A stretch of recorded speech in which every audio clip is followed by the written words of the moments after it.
What's happening, weirdos? This is the incredible author and friend Ryan Holiday. I think this might be his fourth or fifth time back on the show. And as always, he is brilliant, engaging, funny, and very insightful. His new book, Right Thing Right Now, Right Thing Right Now, is incredible. It's in his Stoic Virtue series.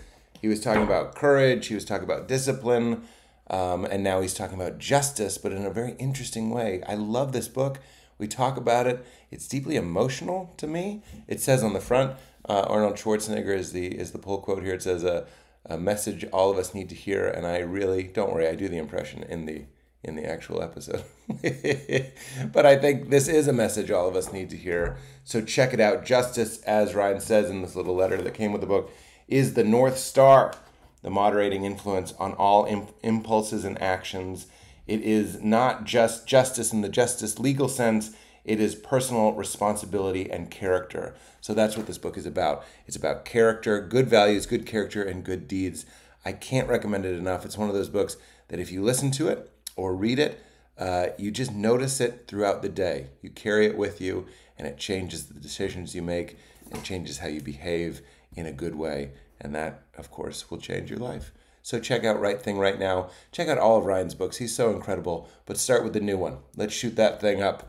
It's already shot up the charts, but just check it out because it's amazing. Do it. Do it. Why are we still talking about this? All right. Enjoy the episode, guys. I have some tour dates there on PeteHolmes.com.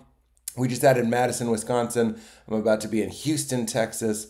Go to PeteHolmes.com for all those tour dates. I'm going to be at Largo here in Los Angeles, July 17th, August 16th, September 5th, and 26th. Go to largo-la.com for tickets to that. That is always the highlight of my month. Hope to see you there. All right, everybody, get into it. Nice shoes. Thank you. I'm not even a shoe guy. I love those. I'm not either. I like shoes that don't have laces. No laces on those? Well, like you don't tie them. You just pull on this thing. Yeah. I don't like bending. The my whole life is about runs? not bending. Have you ever worn a Nike free run? Is that the one where you just... Yeah. I have like it breaks in half. It breaks in half. And then you slide it in. If it made a sound going on, it would be... Yes, I have those. Yeah, I love those. There's even those... there's like an Instagram company, like they're You've like been old man by? shoes. Oh, yeah. That you like. They do the same thing. That's Yeah, like yeah. their main feature is you step in them. Something happens. I used to have a joke about this where I was like, now that I'm in my 40s, I'm obsessed with socks that don't roll down. Like, especially if it's one sock. Isn't there just like this wasn't part of the bit. I'm just telling you this. When you're standing and you're talking to another, I'm going to say it's even worse if you're talking to another man, like a put together man, and one of your socks is secretly slinking down. Don't you just sort of feel like a bee? What are those things they used to? What are those things that you see in like old timey movies? See, like, it was a big problem. The like garter belt for the sock. Yeah, how humiliating must it have been to put those on every day? Or was it cool? How good was the marketing? Yeah, because is that a big problem? Like your socks are falling down? Well, maybe this is when did elastic get invented? I mean, I feel like it's all enmeshed in like the rubber horrors of the Amazon. Yes. You know what I mean? There's some other scandal, some dark side to elastic farming. King Leopold's ghost was, was about the You are so right. What are those called? For people that don't know, we're talking about on it's Mad like Men, a garter you'd see for them. a garter belt. It for is socks. a garter belt. Is that what it's called? Sock garters. Not sexy. The not sexy garter. No man the has man ever at been the like, wedding isn't also throwing his sock garter to the... If you catch it, it means you're going to die alone. But with high socks. Yeah. But I guess elastic probably wasn't... To start on a positive. Yeah. Because I want to get into justice. I wanted to get into ethics and stuff. But it is, like, it's cool that... and I'm feeling like, we're both wearing Nikes. They might have questionable practices and all this stuff. But to say something positive, we live in a world where you can get like nice shoes and socks that stay up. But so the key with it, you just get them from like a reseller, so you're not buying them new.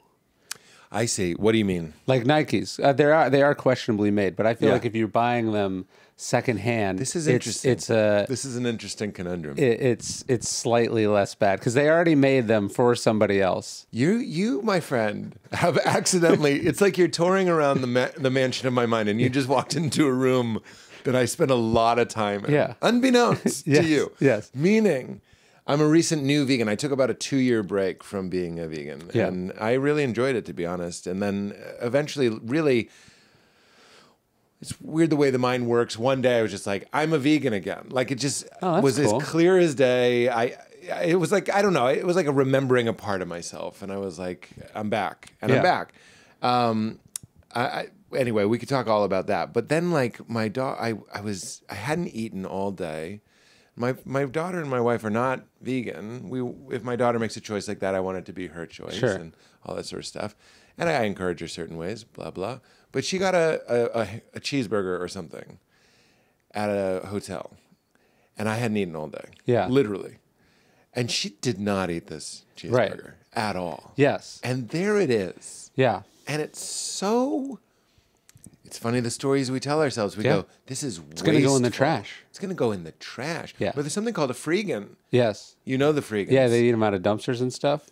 Or they'll eat it at, yes, that is the bad PR of the freegans. Oh, but it's really just like, hey, you already slaughtered this chicken and you're going to throw it away. I can't help this one. Sure. It's like if I'm at an event and they're serving a buffet of chicken and you know it's going to go in the trash, you'll eat it. Sure. Because you're opposed to the slaughter, but now that it's over, you're not disgusted by the product. So that was one of my questions. Some of the things I'd like to ask some of the spiritual teachers I like is, what is your attitude towards a cheeseburger? Yeah. A lot of them are vegan. Would you not eat it? Like, is your attitude disgust? Like, not to start on such a heavy thing, but if it was golden retriever, both of us would be disgusted by it. If the shoes were made of a golden retriever, or if you're eating, I meant the burger was ground golden retriever. Sure. We would. Our attitude's very easy. We would be disgusted by it. Like furry slippers, like Mr. Burns. See my loafers, former Gophers. But since it was beef, I'm not disgusted. I ate it. Yeah, I ate it, and I didn't feel bad about it. Yeah, it's weird too. There's all like, I think when people think of philosophy, they think of like these insane questions that you can't possibly answer. Yeah. And then you get all like twisted up and then you're just like, nothing matters. You get it doesn't. Yeah. And that's like, do you know the trolley problem? No. Okay. So the trolley problem is... trolley. The trolley problem. I've maybe heard of it. It's this like philosophical question. Okay. There's like... a trolley is heading down a track and it's going to run over 5 people. But if you walk over here and pull this lever, it will go this way and run over 1 person. Do you do that? So if you do nothing, you have no blood on your hands whatsoever. It's just a thing that's happening. But if you engage... Look at my face.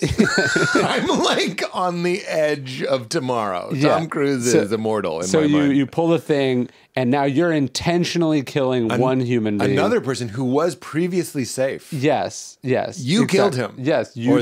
But you saved 5 people. And so you think about it, and then... There like thousands of papers have been written on this thing. Yeah, it's like one of the perennial questions of modern moral philosophy. But it's like, I feel like part of it is a way of just turning people off to philosophy. Because first off, that's like, the irony is like, not only the complicated part is like, first off, that will never happen. But also in the course of your day, you make something closer to these decisions, like about like, hey, do you buy this thing made in a sweatshop? Do you support this politician? Do you drive this car? You actually do make these ethical decisions that have, if not as direct as 5 to 1, still do have consequence. Yeah. So it's this way of just like getting these sort of masturbatory and sensationalizing impossible questions, as opposed to just like, hey, like, on average, do you try to make conscientious, empathetic questions? Well, you've turned it into a meme or like a form of entertainment. Yeah. And it is paralyzing. Yeah. And moments like that, like I like saying I'm an imperfect, whatever I am. Yeah. I'm like, I'm imperfect. I like saying I'm an imperfect vegan. Yeah. That is a moment. Sometimes I'll be giving an interview and I'll tell like 3 stories of things that I had eaten recently and they were all like animal stuff. Yeah. And I'm like, they have a word for this. It's not a vegan. But in my mind, every single one of them is something that I would stand behind and be like, no, I'm 99% of the time a vegan. We just so happen to be having these little moments. But people don't do well with this nuance. Well, actually, it's not that we don't do well with nuance. It's that we seek out the nuance as like, it's like a math equation where if you like cancel out these variables. Yeah. So you go like, I'm vegan. And then you go, well, what about this? And it's like, if I can throw a bunch of weird edge cases or exceptions to you that makes your thing like seem complicated or contradictory or whatever, then I don't have to change the decisions in my life, or I don't have to credit you with it. You know, it's this way of just like letting yourself off the hook. The debate, I didn't watch all the debate. I watched some of it. And we don't even have to, it's not that show. People don't tune into this show for the hot takes on the debate. But I noticed what you're saying really brought it to mind, which is when they were talking about abortion. And, you know, I was going to like, as a strategy, what Trump was doing, I was like, this is a smart strategy. He just kept saying they allow post-term abortions. That's not a thing. They just kept saying, like, there's a guy. And like even when he said it, the story kind of got away from him. Yeah, exactly. But every time he said it, he was like, there's a guy in Arizona, a beautiful guy. He says, put the baby aside. We'll see what happens. And he took that to mean, like, we'll kill the baby. But, like, human beings are that way. Like, you're saying edge cases. Yeah. That's the headline. If you can go, like, Joe Biden, in everyone's mind, even if you're smart enough to know that some trickery is afoot, the marriage has been they're at least engaged, those ideas. Joe Biden wants to kill babies. That's it. And he's that close to saying it, like, Joe Biden wants to kill babies. I don't want to kill babies. I love babies. Kiss a baby. You know what I'm saying? You pick the edge cases so that you don't have to engage with the fact that the vast majority are these middle things that it's pretty clear what we should do. Right. God, I wish you were in the debate. It would have been great if you were like, I hear what you're saying, and actually I kind of like respect this extreme strategy, but when we look at the edge cases, we're losing the subtlety of the issue. And everyone else, you know, like if you could have said that. I was so nervous. Ryan Holiday for president. I was so nervous before the debate, and now I'm so terrified. Really? Oh my God, it was horrible. Yeah, no, it was you're rough. just like, this is not going to be good for anyone. I kept recasting it. Yeah. I kept imagining Obama. Literally anyone else. John F. Kennedy. Yeah. Literally anybody. That's why, look, I'm not trying to, wow, the getting's good shit on somebody who didn't show up very much. But just hearing you talk, having those guys been the last two people I heard talk, I'm like, you know what I mean? Like, that something dangerous also was going on where one of the people involved was doing well at public speaking. I'm not saying they were right, good, or anything. I'm just saying there was a relief when Trump would speak, even if you hated what he was saying. As a mammal, watching two people do public speaking, which we're all scared of, you're like, at least this guy is kind of going like, get out of here, come on. And you're like, oh, I can relax. Like when you watch a comic bomb, you feel pain. Well, so this is where our two worlds intersect, because do you know who James Stockdale was, Admiral James Stockdale? No. So he was Ross Perot's vice president. Okay. Candidate in the campaign. But before that, he was in the Navy. He was a fighter pilot, and he goes to Stanford. He gets this postgraduate degree in philosophy. He is introduced to Stoicism. He reads Epictetus. He gets shot down over Vietnam. He spends 7 years in this prison camp. Have I heard of this guy? He's there with John McCain. He did write several books, yes. Yeah. But so anyways, he's like this... That doesn't narrow the field. He wrote a book? Lots of people have written books. But no, he's like this. He was this modern day philosopher. He's 7 years in this horrendous prison camp where he's tortured. He wins the Medal of Honor.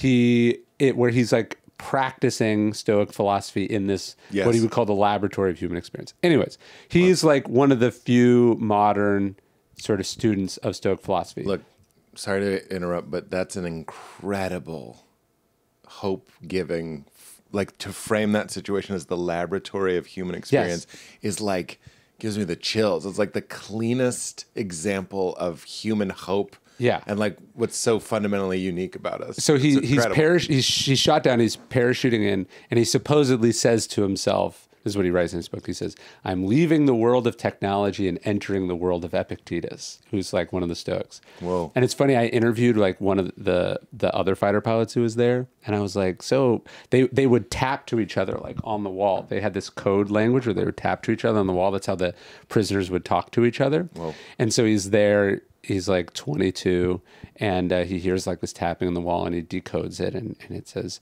you know, Admiral, or he's not an admiral, but he says, Stockdale wants to remind you of what Epictetus said. And the guy's like, what the fuck are you talking about? Like, he's like, I'm a fighter pilot. I don't know who Epictetus is. What are you talking? Like, so it's this fascinating thing. You have this like intellectual dude in the laboratory of human experience, like in this, I mean, solitary confinement, he's tortured. Anyways, they try to use him as this propaganda tool. And so he's like, can I use the restroom? And he goes in the restroom and he shatters the mirror and he slits his wrist with the glass after beating himself with the stool so he can't go on camera. It's like an incredible, he's like a superhero, this guy. So look at my face again. He wasn't trying to kill himself. He was trying to make himself unpresentable. Yes. So they couldn't say like, hey, look how nice we're treating the prisoners.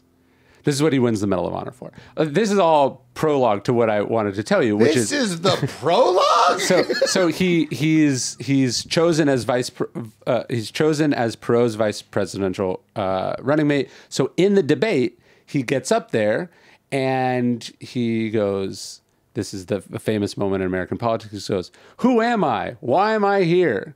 Like, he's like asking this like philosophical question, and it's like considered like the worst debate performance of all time. It's so bad. Anyways, Dennis Miller has a joke about it that I love because it goes to exactly what we were just talking about. So Dennis Miller's joke is like, here you have as great an American war hero as there ever was. He's first man in, last man out in Vietnam. If you ever wanted someone to be a leader of a country, it would be a guy like this. Yeah. And he says, we laugh him, out of public life. And he says, why? And he says, it's because he committed the one unpardonable sin in our society. He was bad on television. That, I couldn't predict it. I was hoping it was going to be something like that because that is so surprising yet inevitable. That's exactly what the punchline has to be. Yes. And it surprised me. And that's what's interesting is Sweaty Nixon. Was it?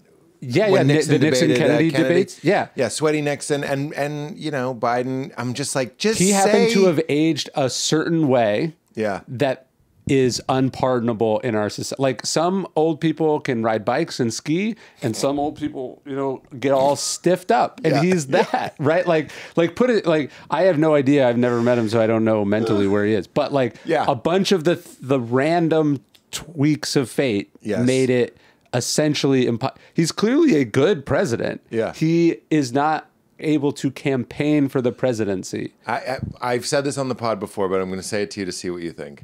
I think there should be an entertainment president. I think we should vote for two presidents. The guy that does the person who does the job, and then the spokesperson. A lot of countries have this. What? This is what the Queen is. You have a prime minister, and then you have the person who plays the king. This is what the Queen is! You've been on the show. This isn't to watch. You've been on the show for 15 seconds, and you've blown my mind 3 times. That's what a constitutional monarchy is. This is what the Queen is!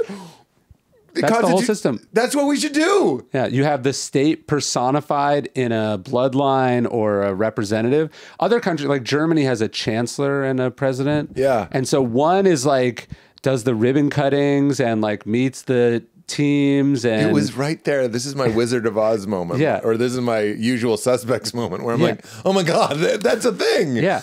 But then the joke, I haven't done it on stage, but the joke is then we could have Democratic Trump because Trump's so fun and insane. Yeah. You could have him, but on your side. It wouldn't matter. You could still have the clickbait and the wild stories and all this stuff that we're all quietly riveted by. And you could have your politics. Yeah, there's like the ceremonial duties of the job, and then there's the power. And like one of them can launch nuclear weapons, and the other meets Taylor Swift when she's visiting.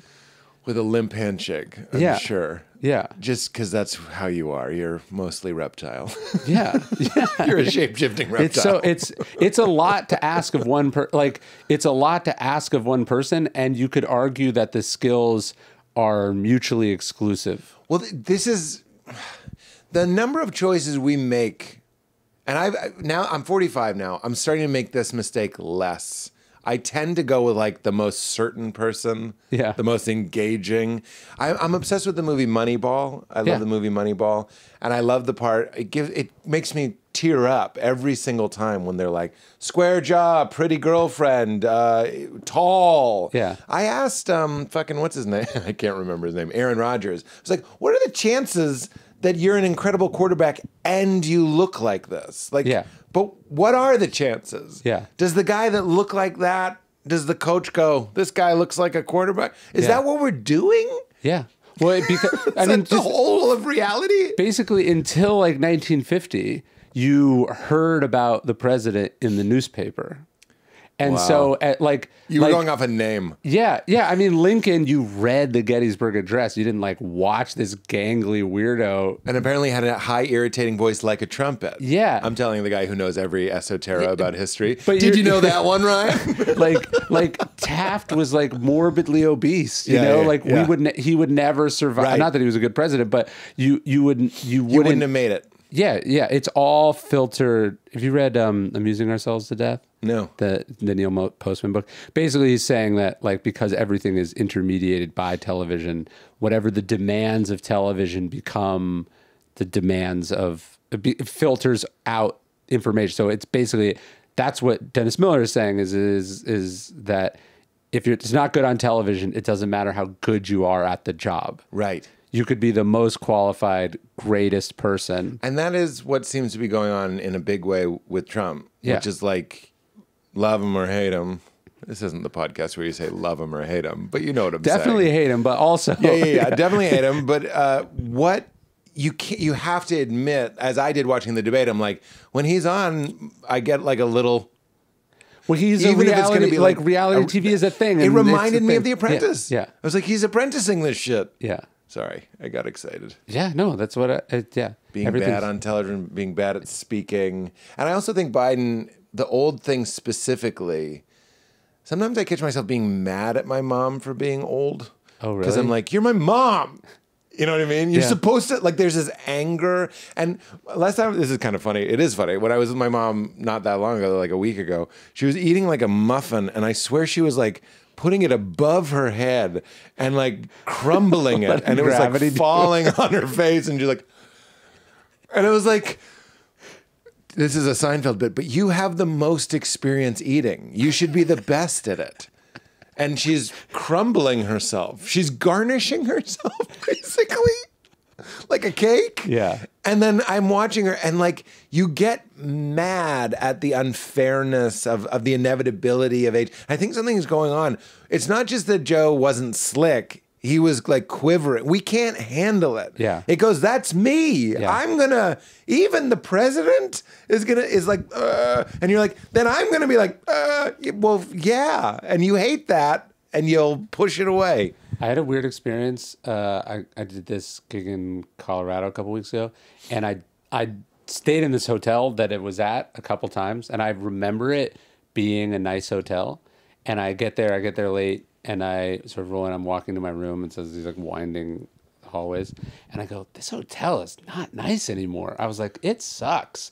It's like, you know, you can see like the scuff marks on the wall, the furnishings are old or whatever. And then I like pulled up my calendar, and I realized like I'd been coming to this hotel for like 10 years. And it was like, oh, it was nice. It's just 10 years older. Yeah. And I was like, oh, I'm also 10 years like do you know what I mean? Like this hotel aged. It's not like I feel the same, but I haven't been standing still either. I've been beat to shit too. I, like a weird religious grandmother, I've started saying only God is eternal. Like a weird, and that language is very religious language. That's not exactly aligned with the way that I view things, but it's fast. And when you're in a moment and your garage door won't open, I have to. It's like a Like self-preservation. you wore it out. You wore out Yeah, this thing. everything's fucking on fire. Yeah. As Buddha said, it's on fire. Yeah. And yet it surprises me every time when something breaks. Yeah. I'm so sad and angry, as if I'm a child. What did I think was going to happen? But coming to terms with like decay, and decrepitude, and a shitty hotel. Yeah. It's like one of the challenges. I think about that when I cut my kids' nails. I go like, oh, this is growth that you're eliminating. Yeah. That was them. That was them. And then that's like 2 weeks that are gone forever.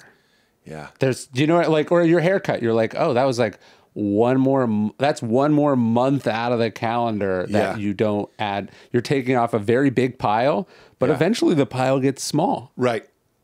And this is trippy. I can never quite articulate it, but maybe you can help me. When your time is up, it will be in the now.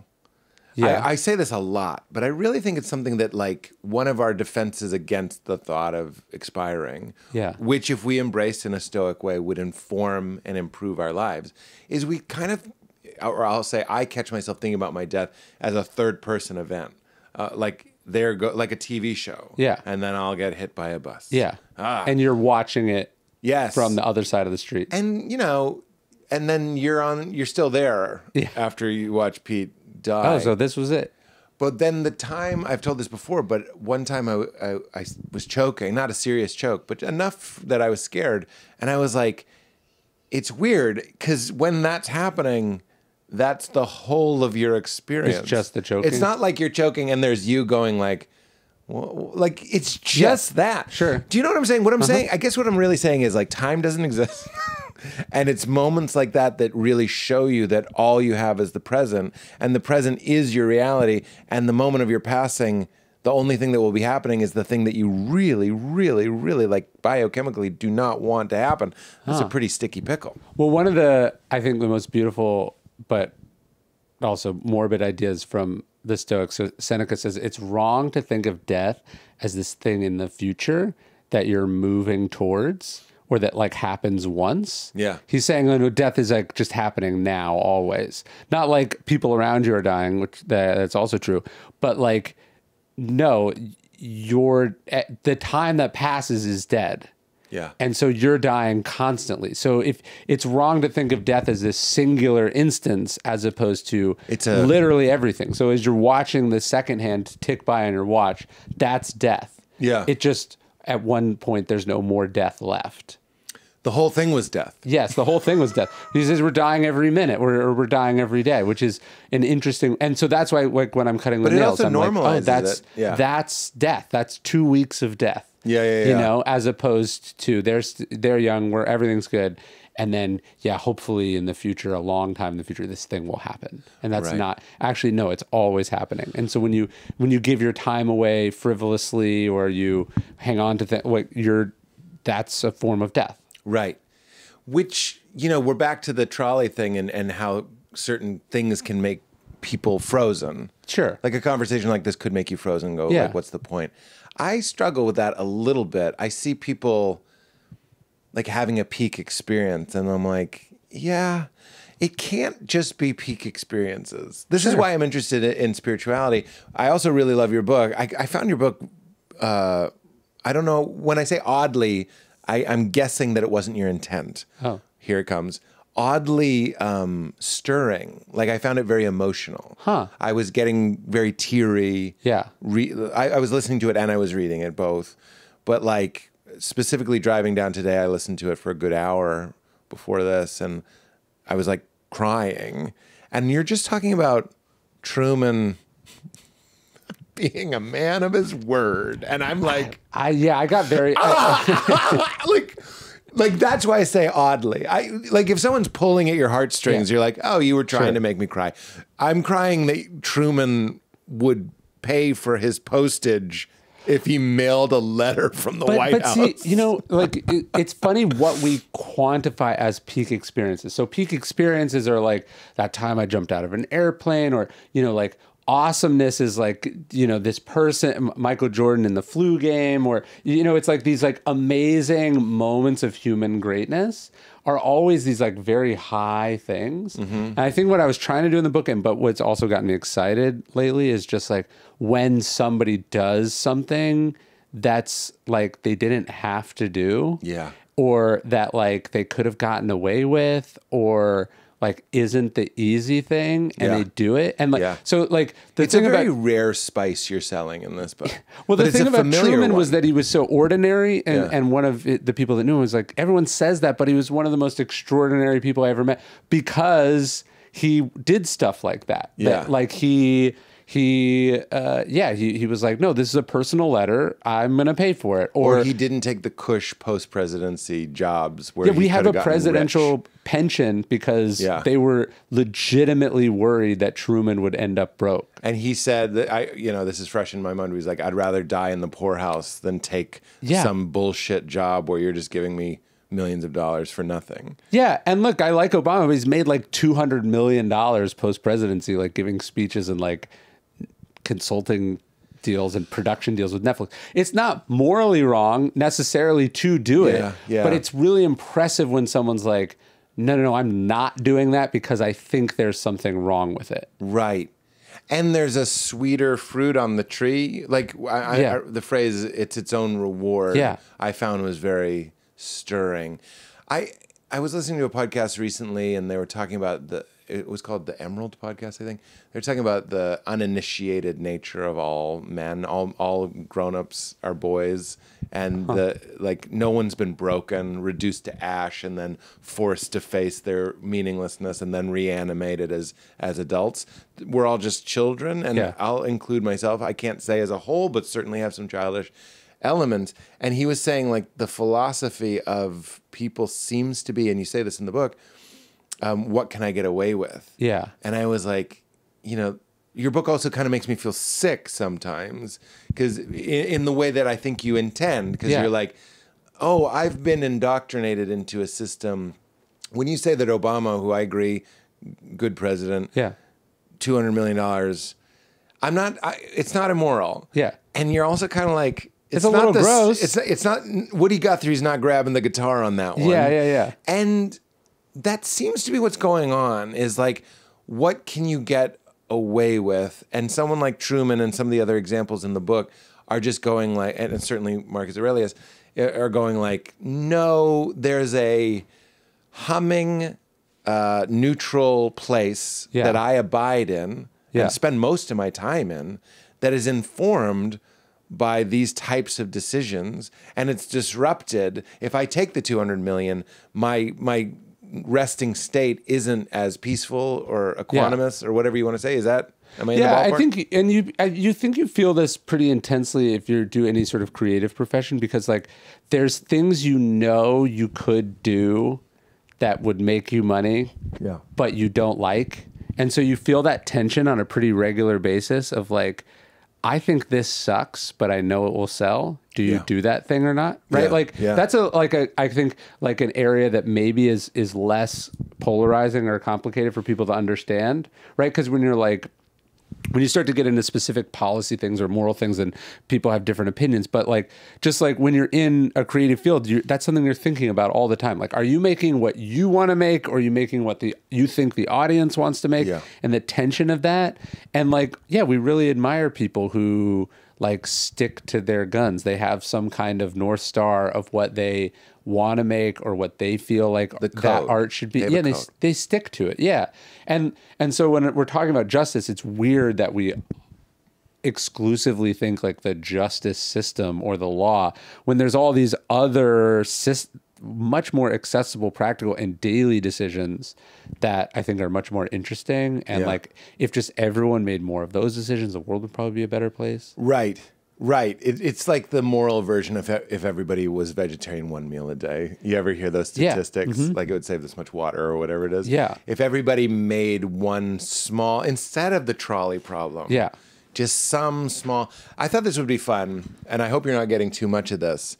But again, the reason why I felt a little when I say nauseous, I don't mean it was making me actually feel sick. Yeah. It just put a lump in my throat. Yes. That's more accurate, not nausea. But I was thinking, you know, there were moments in the book where I was like I was recently rear-ended and it damaged the car. I'll start with the good one. And the guy, 19-year-old kid, he had a baby in the car. I got the feeling he might have been an illegal immigrant. The first thing he said was he was sorry, and he's like, I don't have insurance. And I was just like, and I'm like, I'm just gonna eat this. Yeah. Like, he was like, you can call the cops, and we both were just like, there's some people, their sense of justice is like, no, fuck you. And in fact, my business manager was like, do you have their info? And I was like, yeah, again, this is me virtue signaling. I was like, we're going to walk away from this one. And this is not a flush time. Hollywood's real slow. Yeah. So old Holmesy doesn't want to be getting rear-ended and eating thousands of dollars. It ended up being thousands of dollars. It fucking sucks. Yes. But I feel, okay, I'm a good guy. Number 2, though. This week, this is a micro one. Can't wait for your take. My friend texts me, and he goes, we're having a poker night on Thursday. And I'm just like, oh, God damn it. You know, as a dad, husband, every once in a while, the northerly winds are blowing and you're like, I just need men. I need gambling. I all of it. I need it. I realized like the light went on. I was like, I need that. I had a show that night. Your book is all this like, be there when you say and all this stuff. The way that you unpack it, you just go, well, this is a rescheduling of a show. So they canceled on me. If I cancel on them, like you start justifying it. Sure. But to be honest, I didn't even think about it that much. I was just like, it's just a small local show. It's like a 15-minute set. Nobody will care. They'll get someone else. Sure. I just texted the guy without thinking about it. But reading your book, I was like, I'm not Truman. I'm not paying for my stamps. And I'm not. And I wonder, Ryan, for real, I think your book is super important. I'm not just saying that for the soundbite. I think it's super important. Schwarzenegger was right. It's a message we all need to hear. We need to hear, Ryan. Look at those delts. I agree with that. And I don't think you're trying to shame me, but it does make you start taking an inventory of your life and going like, without even thinking about it. And here's sorry, this was the point I was trying to make. I'm wondering, because of your book, the psychic cost of just kind of being a bitch. A little bit. I'm calling myself a bitch. Of kind of just being a guy that goes like, well, I want this a little bit more. I can get away with it. Am I fetishizing the wrong thing? I'm fetishizing like power and agency over like the oak quality of like, I said I'd be there. Which one is better? I don't really have much data on the latter. No, and I don't want it should definitely not come across that's who I am, right? These are like, what I'm trying to do is like stories of people throughout history who you're like, that's amazing. I want to be more like that more often. Not necessarily I'm going to be like that all the time, but how can I get closer to a different avatar? Yeah, exactly. And so like I struggle with that stuff all the time. And there's also a tension between, you know, if you're like some people, for instance, don't, they say they never cancel. They always do stuff and it erodes different parts of their life, and then they, you know, so I struggle with that, like, because what is more common for me is I'll commit to things like in the future, and then I won't think about the costs on other people and myself, and then so then when it gets closer to, am I breaking my word by canceling this thing? Perhaps, but I'm also, by going through with it, breaking other commitments that are also important, right? And so, these things are complicated and intense. But I was trying to create just sort of like clear, inspiring examples that so the default isn't what's easiest for me, which is like what we usually sort of go around, or what makes me the most money, what's best for my career, what's everyone else doing, you know, like when we have these ways of kind of letting ourselves off the hook, and it is better when you have like clear black and white rules that you try to aspire to. A code. Yes. Like No Country for Old Men. Remember like how Antoine Chigurh, the killer, the murderer, the reason like, I guess I wouldn't say you like him. Yeah. But he has a code. It's black and white. Yeah. And he's and so I think the Coen brothers are very interested in like, and meanwhile, Llewellyn doesn't really have a code. He just wants the money. Yeah. And the whole movie is like code wins. Yes. Like code beats. There's this really great what can I do? F. Scott Fitzgerald like short story that I think about a lot, and he's talking about this sort of kind of very principled guy who is sort of always doing the right thing, and he comes to this point where like he's being sent to do this like job. It's like he's like in finance, and he's basically like snookering these like ignorant farm people out of their land for some like oil deal or something. And he realizes like, oh, I'm the bad guy here. And so he decides to tell them that, you know, what he's doing and switch sides basically. Yeah. And there's this great passage that I think about all the time because basically he's saying, but there's also something selfish about, he's like, I'm going to lose my job. There's something about this sort of perfect righteousness that's also very selfish and kind of immature in some ways. And there's like a tension there. You see one of the disciples being like, Jesus, we blow town for a little while. Yeah. Think of how many more books you could write. Yeah. I mean, a New Testament. Yeah. And there's a logic to it. If I'm hearing you correctly, it's like it's a little self-centered. You make it all about yourself. It's like, I'm going to do the right thing. And then your family kind of like, you pull your kid out of school or whatever. Is that what we're saying? Yeah. Yeah. There's a tension. There's a story in Stoicism that's interesting that I think about. So Cato is this sort of famous Stoic, and he's like the most righteous, black and white, principled Rome. There's even like an expression in his time where people like, if someone's like, you know,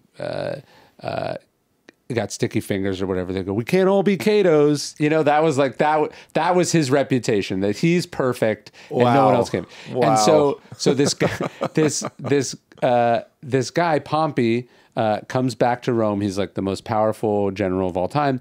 And he sees Cato, he's entering politics, and he's like, I think we should team up. You know, he's like, this Julius Caesar guy, he's bad. We should team up. We can preserve the Republic. And so he proposes a marriage alliance, like he would marry someone in Cato's family.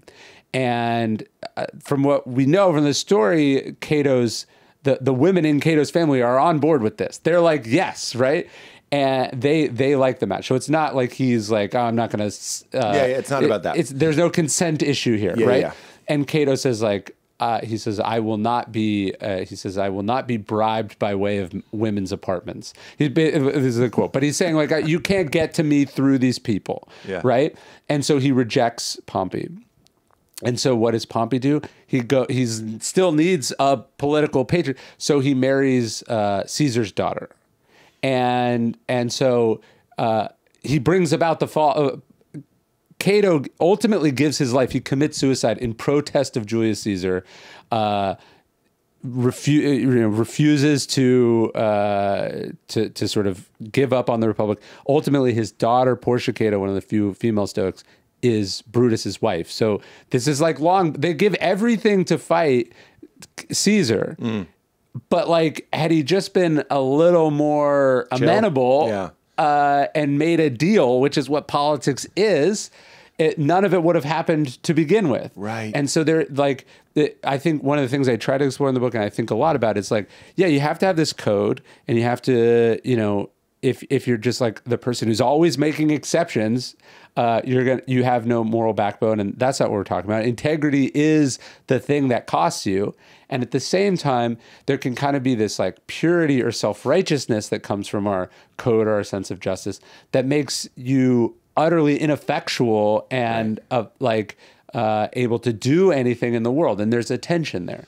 It's interesting when reading about Truman, I was like, this is almost like fetish level. Yeah. You know what I mean? There's something going on psychologically that you're like, can never be a wicked boy. like his therapist would uncover some core memory. This episode is brought to us by our friends at ARMRA Colostrum, which I'm holding right now, Immune Revival. You guys know I am obsessed with ways to strengthen my immunity, my gut health, as well as fitness, endurance, metabolism, hair, and skin radiance. Well, is there a product that can handle one of those? How about all of them? Seriously, all of them. ARMRA Colostrum. colostrum keeps coming up in my conversations. What is it? It's the first nutrition we receive in life and contains all of the essential nutrients our bodies need to thrive. And ARMRA has condensed that and put it in a powder that you can add to your smoothies. I drink it in my water in the morning. I add it to my smoothies in the afternoon. We're talking about reactivating hair growth and glowing skin by reducing inflammation and puffiness in your face and neck, as well as stimulating stem cells to produce collagen and increase elasticity. So you're going to look good? What? I'm talking about igniting your metabolism and fortifying gut health so you feel less bloated and lighter. So you're going to feel good? As well as fueling your fitness, performance, and recovery. That's also feel good. I wish I had a third funny one for you. ARMRA colostrum is a proprietary concentrate of bovine colostrum that harnesses over 400 living bioactive nutrients that rebuild the barriers of your body and fuel cellular health for a host of research-backed health benefits. And I can say from my own personal use of this for a couple months now, the main thing I notice is a less bloated feeling. You run clean, you run tight, you run lean. It feels amazing, and when I don't take it, I absolutely notice the difference. So I have never missed a day since I started taking my ARMRA. Usually 2 or 3 times a day, to be honest. And anecdotally speaking, sometimes the whole family gets sick, and old Holmesy is totally fine. I think there's really something to this, the immune revival element. It's wholly natural, sustainable, and was developed with the highest integrity, grass-fed in the United States, and they guarantee the highest potency and bioavailability of any colostrum on the market for results that you can actually see and feel, and I can attest to that. We worked out a special offer for weirdos. Get 15% off your first order. Go to tryarmra.com/weird or enter weird to get 15% off your first order at checkout. That's tryarmra.com/weird. Support your body, support the show. We're also brought to us by our friends at Magic Mind. Obviously, it's right here on my desk. We're always giving it to the guests. Why? Because when you drink it, it lights up your brain. It elevates your mood. It helps you focus.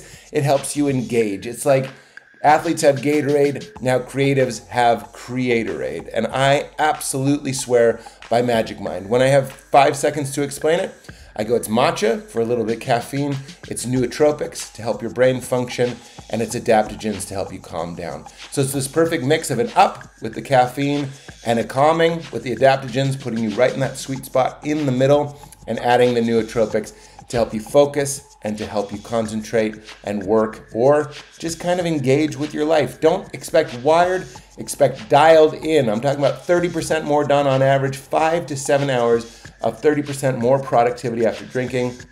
I always have one before we do this podcast. This episode is no different. Obviously, I did one last night before my show.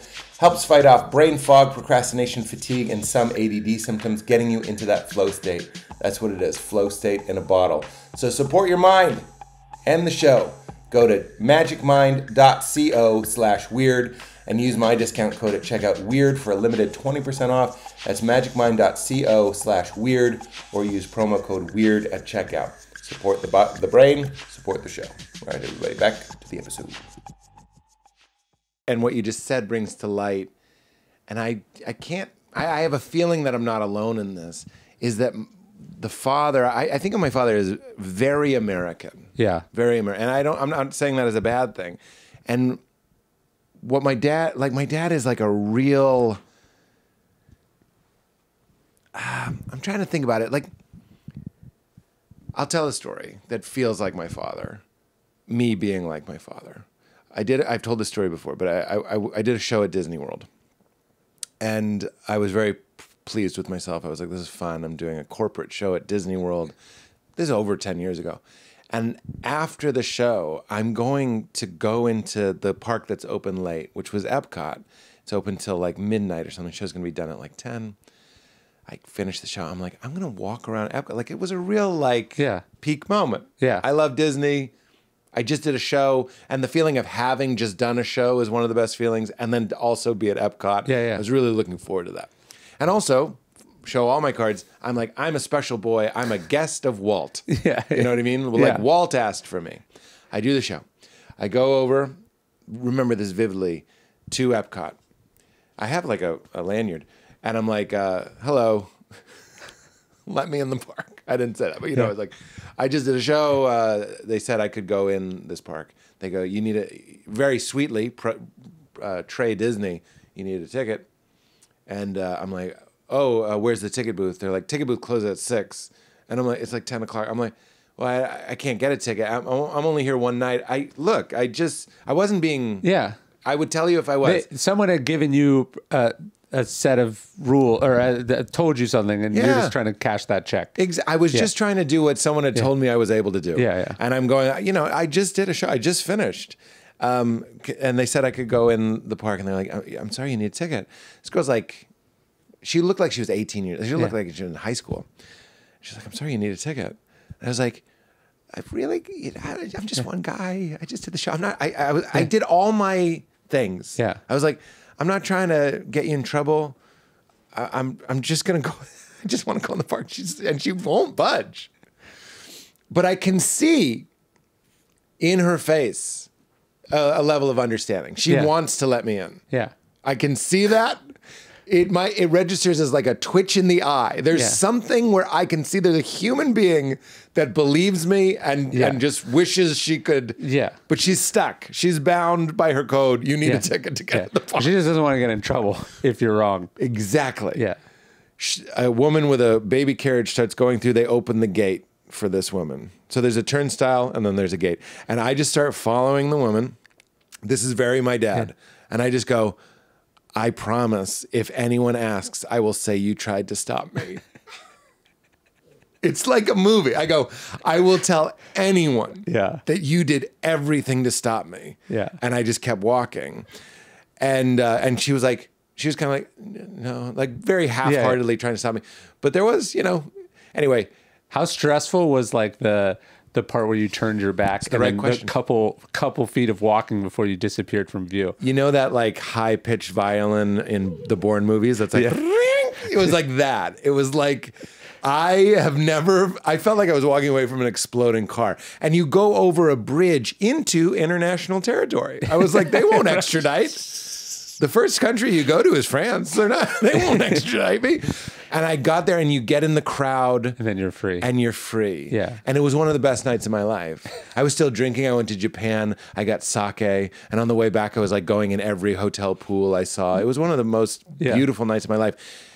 That's important, actually. It wasn't just like, and I saw Epcot. I fucking loved it. Yeah. It was incredible. And it was informed by sneaking in. And that is my father. And I say that as a nice thing. So Truman would have been like, very well, that is on me. You're very right. I should have known that the ticket booth, I'm very sorry. I'm sorry for wasting your time right now. And he'd walk away, he'd write them a handwritten apology. Sorry I put you in that position, my sister. Sure. And my dad, again, but I don't know, like, when do we take that too far? But this book is reminding me that there is a quality in, like, Ned Flanders. We're Homers. Yeah. We don't want to be Ned Flanders. We want to be Homers. And your book isn't saying be Ned Flanders, but it is reminding us there is a certain. Well, what's your take? Well, no, I think I love the story. First off, it's hilarious. But I think, again, to go to the point of exceptions, we can sort of really like pour over should I have snuck into Epcot or not, and like the consequences of doing it or not doing it are felt by literally no one. Yeah, that's right. And then we just sort of like glide right over like very significant decisions that actually do affect matter. people. Right. It's another trolley one. Yeah. Like, what's one that you think is more practical? Well, I'm trying to think of an example. Well, like, so a weird thing that happened for me is like, you get in, I write books, you're like, you write a book, you hand someone this file, and then a book comes out. But because of Daily Stoic, it's become this kind of whole thing. Like, we make stuff. We make, like, some jewelry. We make these coins. We, like, make physical stuff. And so, you can have these opinions on, like, how should workers be treated? Why are there so much plastic in all the packaging? Yeah. And then you're ordering T-shirts, and you're like, okay, here's a China version and an American version. One is 3 times more expensive. You're speaking my language. When we make a T-shirt, and it's the American Apparel USA made one and the China one, It's the difference between no profit for a $20 t-shirt and 50% profit. Yes. Couldn't be closer to you on this one. And now all of a sudden you are actually we have this, it's like justice or politics is like, it's like what people in Brussels or people in at the UN or the people need to stop doing these things, right? We have to get serious about climate change or whatever. And then when we make decisions where the bottom line is affected by, or we're affected by the bottom line, then we're like, well, let's go with the cheaper one, obviously. And just like me canceling the poker night, which again, I'm not feeling scrutiny on that. Yeah. You'll start telling a story immediately. Yeah. And I'll start going like, okay, so we just printed a t-shirt. Yeah. And I go, I hired my friend Jenny Fine, who's incredible, to make this art. I have to pay her back. Yeah. I could have used AI. Yeah. I didn't. Yeah. I hired a real artist. And I'm not going to make the money back to pay her. Yeah. Like you're in front of a jury. I'm to take a loss. China! What China does is up to them. Yes. You'll immediately. This is what, like, it's not them, it's us. Yeah. I have this expression, it's a pretentious thing to say, but it's something I repeat all the time. If I were you, I'd be you. And that's true of everybody, including the guy who, like the slowly boiled frog, just kind of like, take your billionaire. Yeah. Just kind of slowly made a lot of China decisions. Yeah. China t-shirt decisions. Yeah. And next thing you know, I was going to make it a Nazi comparison, but they make the same kind of argument that like Nazi soldiers were like slowly brought into like the most inhumane things, and you can be brought into the most greedy things. Well, one thing I thought was interesting, Steve Jobs never visited the Apple factories in China. So here you have the most detail-obsessed guy in the world. Woody Guthrie is not grabbing the guitar. He was just like, if I go, then I know. Yeah.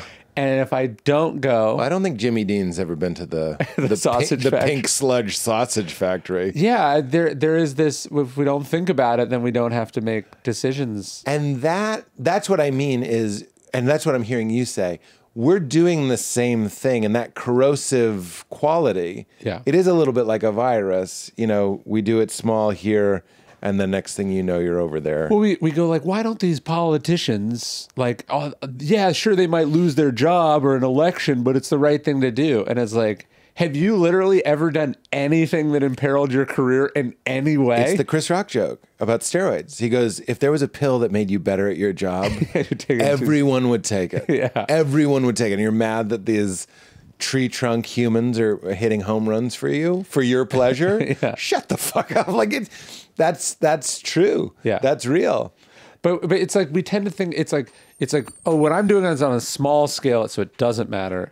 But then other people are making bigger decisions that do matter. And it's true. Like, look, you recycling is not, it's like corporations are responsible for the vast majority. Like, obviously you have to address these things at, like, you not using plastic straws is not making a huge difference. That's what I was going to say, yeah. Somebody's flying around everywhere on a private jet. But I'll give you, like, I got offered to do this talk the other day, and they were like, I was like, schedule-wise, like, it won't work or whatever.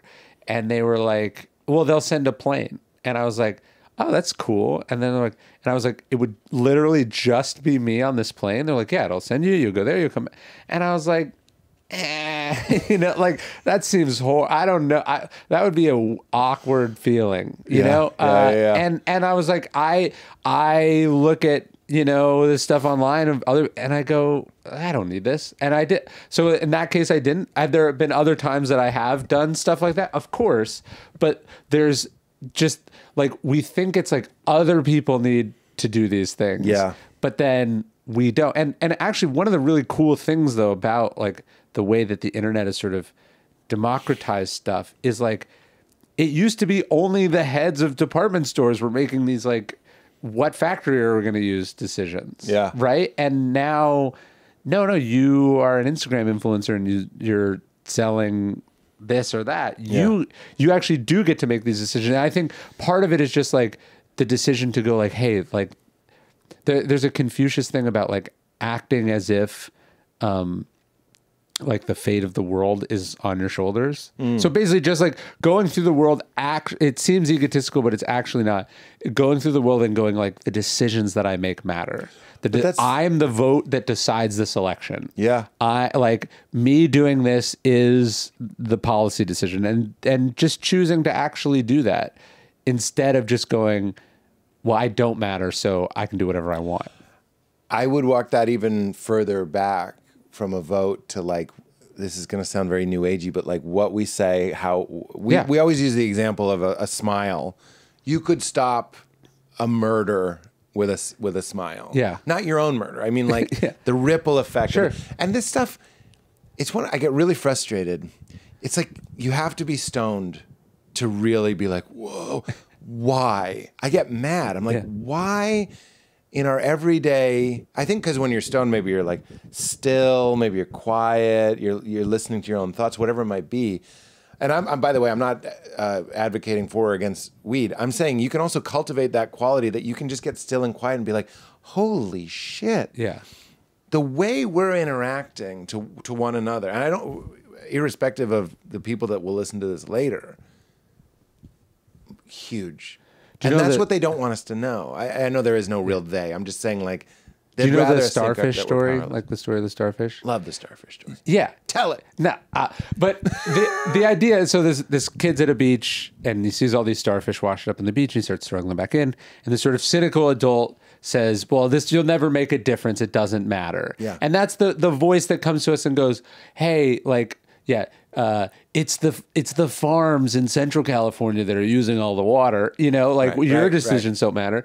It's no, this problem is systemic. It doesn't matter what you're doing. Yeah. And the kid in this sort of childlike innocence, as he's throwing starfish back, he goes, it matters to this starfish. Yeah. And just the decision to go, hey, what I'm choosing to do. Yeah, it doesn't change the fact that 99% of everyone else in this space or the industry thinks it's okay and is doing it. By me not doing it, I am not causing suffering, pain, problems, whatever, to a group of people. Yeah. And that's there's a humility, there's like a sort of ego in that, like, I matter, that things are waiting, things are determined by what I do. And there's also humility of going, hey, I'm not the president, but like, so I'm just going to change my sphere where I'm just going to try to influence the people directly impacted by the choices that I make. Yeah, that's right. I don't think it's egotistical at all. I think, especially as I get older too, the things, I'm looking for inspiration. Yeah. I'm trying, so you don't have to sell the book. I find this book very inspiring. Thank you. I'm reading it. It's very life-giving. And it gives that urgency. You know what I mean? This conversation is giving me that urgency. It's like remembering and hopefully reminding everybody every little thing, not paranoia. Yeah. Not like I can make the earth fall out of the sky, but like you can, that's why, like, I don't know. I think you and I talked about real. this. There's been like a somewhat, I think, relatable, like the decision to like who you have on your show or not. Yeah. Or like who you platform or not. Like these people are enormous. They're just gonna go get the audience from someone else. Yeah. But like I can at least say like, hey, I didn't encourage this nonsense. Right. Yeah. And so just or like, hey, what kind of advertiser, like for people who don't know, like they're like, hey, do you want, so-and-so is offering X amount for this sponsorship. Yeah. And you could just be someone who like, I just read what's on the teleprompter. Right. Or you can be like, no, I don't believe in that. That's been a big one for us. Again, you're right in my wheelhouse is going like, we only do ads for things that in a perfect, like a AAA for me, like the Apollo, I'm not trying to sell the Apollo. I bought it. It vibrates and it calms you down. Oh, nice. That's the fastest I've ever explained it. Oh, for that, was it EMDR? Is it like it's similar to that. Yeah. It's like the vagus nerve is up here, but it's the way I also say it is like if you tap your leg and then you slow it down, it will slow your heart rate. So it's very similar to that. But it can also elevate your heart rate. So I love it. Loved it. Reached out. I say, do you want to sponsor the podcast? Oh, that's a triple A. Yeah, sure. Triple A. Me, fan first. Sometimes I'll call it a double A. They'll say, hey, do you like it? I'll go, let me try it. Then I love it. Give it a whirl for a while. Then we get it. But like, I felt a real moral cost at pretending I used stamps.com. And I'm sure stamps.com is fine. It just feels really gnarly to be like, I love it. Yeah. Well, no, there's that. And I hate going to the post office. And then there's like, hey, this thing's trying to get people hooked on something that like, I don't know what your thought on gambling. I was just like, going to say, I don't do gambling stuff. I don't do We did do stuff. gambling stuff. We were in a tight spot and we did some gambling ads and I felt really bad about it. We stopped. That was one of those choices. And look, we're talking about justice, so I hope it's appropriate for me to say, my business manager was like, you should stay with this company. And I was like, we got to go back to the way it was. Yeah. It's my little Truman moment. Yeah, it's just like little micro moments. It's not. No one's like, hey, did you notice like gambling usage just plummeted in the United? There are it was crazy. About 10 years ago, CVS decided to stop carrying cigarettes. I remember that, and everyone's like, oh. People would just buy. They were like, "How stupid is this? Like, your job is just to make money for your student." Yeah, and everyone else does it, whatever. And they're like, and people would just buy the cigarettes somewhere else. And actually, they didn't. Just cigarette sales went down across the board because when a thing is a little bit harder to get, people just do less of it, right? Did it solve smoking? No, but like, did some people live longer because they bought less cigarettes? Probably yes. Yeah. But that was a multi-billion-dollar decision that brand made. But like, so look, sometimes you may eventually find yourself in some point where you are the decision maker for a decision. Yeah. Jimmy Carter's the one who signs the executive order that mandates seatbelts in cars. Yeah. Says maybe someday you get there. Yeah. But probably not. But that doesn't mean that it doesn't affect a small amount of people in a much smaller.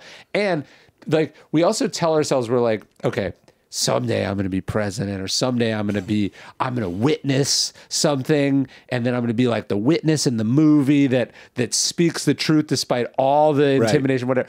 And it's like, well, actually, do you have a habit of doing that in your life? Right. And if the answer is no, you're probably not going to do it in the most expensive moment of your life. Right. I can't play hoops in the backyard, but I could be in the NBA. Yeah. Like I could do it. I haven't touched a baseball in decades, but the World Series, the game is on the line. They've called me down from the stands. Yeah. I'm going to hit a home run. No, you're not. I make this point all the time, but I'd love to hear your response to it. People say, again, the stories we tell ourselves, if I was in a cuckoo's nest mental institution, I would spit the pills out. Little white cups, put it under your tongue. Yeah. Everybody believes that you're there against your will, you mean? Yeah. You've been institutionalized. Okay. You don't want the pills. You see what the pills are doing to Danny DeVito. Yeah. It's making everybody numb. You don't want it. But then I'm like, it's a kind of an obvious point, and other people have made it, but like social media is making you depressed. It's making you anxious. It's compare and despair. It's killing you. No, very few of us are going like, I'm going to step away from this. Well, then you wouldn't step away from the pills either. Yeah. Because there's an upside to the pills. You're going to feel numb, but you're also going to feel not anxious. You're going to, whatever it might be. Well, we think these things are going to be much more black and white. Like, we think it's going to be like, here's an envelope of cash. I need you to lie about this thing. Or the box. Open it and you get $1 million, but someone dies. Yeah, but we think it's going to be very overt, and actually things are much more gray. Yeah, and you have to navigate them. It's not going to be, hey, do you want to sell these nuclear secrets to a hostile foreign power? Yes or no? Right. Like a Neil Breen movie. Do you know Neil Breen? No. Oh, you got to watch Neil Breen. I don't want to put down anybody trying to make stuff, but it is the genre of like, it's bad. Okay. And it's funny because it's bad. But one of the things that is very sort of darling, but also kind of funny about them is that he is that guy. He's like, I caught you selling secrets to kill children and I will never allow it. And like, I don't want to ruin it. Okay. If you talk about you don't have to be stoned, people think that's like a stoner thing. Val and I, nothing but coffee, watch a Neil Breen movie and laugh our butts like, and not even like, it's not a nasty laugh. It's just like a good old fashioned fun time. I had something better than Neil Breen to say to you. Oh, but I'm trying to remember what it was. Oh, this is what I was going to say. I wonder if we could like somehow maximize, literally turn into a maxim, this idea, because I think what you're saying is very powerful, but like extreme or titillating hyper examples are the paralyzing agent of actual decisions that matter. I think they kind of are and are. Yeah, you hear about Mother Teresa and you're like, I can't do that. Right. But like I do try to just pick examples of people who just little things here there. You're like, oh, that's like, I like that. That's cool. Yeah. That I want to be like that. So it's like we tend as a society to celebrate accomplishments as opposed to what often represent themselves not as accomplishments, which is these sort of moral choices. In the same way that, like, by definition, you're going to hear more from egotistical people than humble people because one is seeking out the attention and the other is avoiding the attention. So there's this kind of over-representation of like shitty choices and selfish choices. Right. And I was just I wanted to celebrate like really good or interesting examples of people doing good things. I love it. Everyone should read it. It's called Right Thing Right Now. It sounds like we're wrapping up. This is why Jesus needed a hype man. This is actually kind of interesting. Jesus, obviously, we're imagining or interpreting. There's not a lot of description of his character. People weren't like, the humble man, the patient man. They didn't write like that. But when we imagine Jesus, we imagine him being humble and meek and all these things. Yeah. But Paul, St. Paul, who really is the ambassador of the religion and is the majority of the theology comes from Paul. I know you know this. He was a fucking, choose your word, like gangster. Like he was like a loudmouth. He went to where the fight was. He'd go to temples and like pick fights and debate and chide. And look at the way he writes. He's like, when I say a mad dog, I don't mean he's a mad man. Yeah. I say he's a mad He's aggressive. And when you watch a lot of great, like you need Steve Jobs. You can't have it just be Wozniak. And you need the, I don't like likening Paul and Jesus to the Wild Wild Country people, but you need Osho and you need the woman that was sort of like the mad dog that was like breaking heads. Like, you need the enforcer. Like, it's just kind of like a law. Like, you need somebody out there megaphoning it. What you just were saying made me think of that. Do you know that Paul is from Tarsus, which is where the Stoic school was? Oh, at really? That point? Yeah. And so he would have studied Stoic philosophy. And then he meets Seneca's brother. He's, is it Gallo or Gaio? I forget how you pronounce it. But his brother is the judge that lets Paul free. No. Yeah. What fun. Isn't that weird? That's like when Homer is on Family Guy. It's like this fun crossover episode. Seneca, like, I think it's interesting. Seneca and Jesus are by some reports, born in the same year. They're both from provinces of the Roman Empire. Wow. They both become extremely influential philosophers in their own time, and then both die at the hands of the Roman state. Wow. And Tacitus is the ancient historian, which is one of the only historical, non-religious sources we have for Jesus's life and death, and is how we know about Seneca's death. So he was about it. He had a type. Well, I just mean, it's just interesting that you have these two figures, and we choose to go for the one who was mystical and you know, maybe nuts. Right. But like then there's a Seneca guy who's saying like the same thing. But was just more of the world. You must know this, that the Transcendentalists and the Founding Fathers put out the New Testament with no miracles and stuff like that. Yeah. I always thought that was so the balls. There's a series of letters that they think now are fake, but there's a series of letters between Seneca and St. Peter. No. Yeah. Where they were trying to like merge the two. Way. A couple hundred years after their deaths. The theory that Jesus went to India and studied Buddhism. Oh, really? Yeah, there's theories. You know, it's like Eminem's line, all of a sudden I have 5,000 cousins. It's like if you're popular, I did read, be like he swung by here. I read this book that I think you would like. You ever meet a cab driver or a car driver that's like, I drove Don Johnson. It's like that. Jesus, he came by India for a little while. Keep going. No. I was just talking to someone yesterday about Uber drivers where they never are just Uber drivers. They're always like, they always have a life that's way more interesting than yours. Facts. It's the best. Yeah.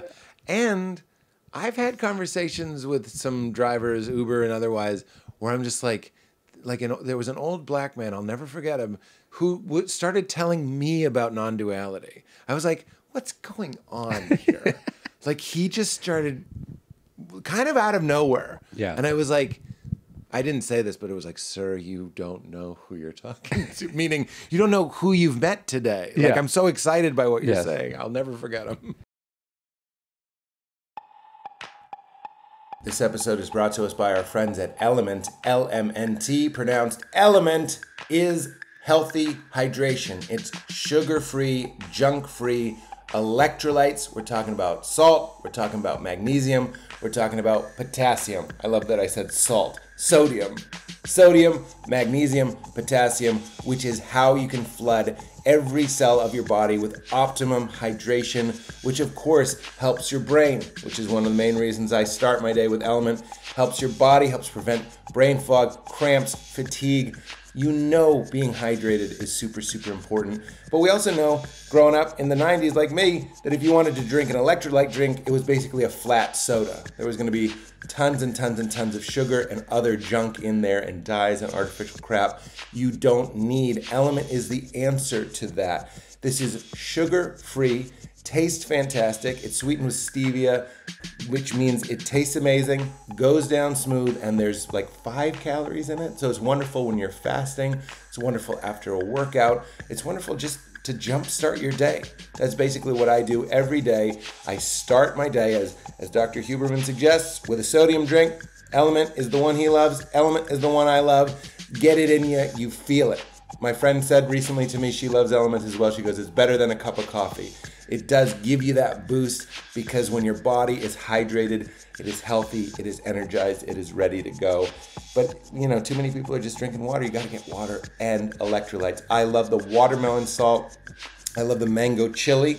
I didn't know I wanted a spicy salt drink, but I do. And now they have cans of sparkling, which I am obsessed. That's become the new On Set beverage here at the show.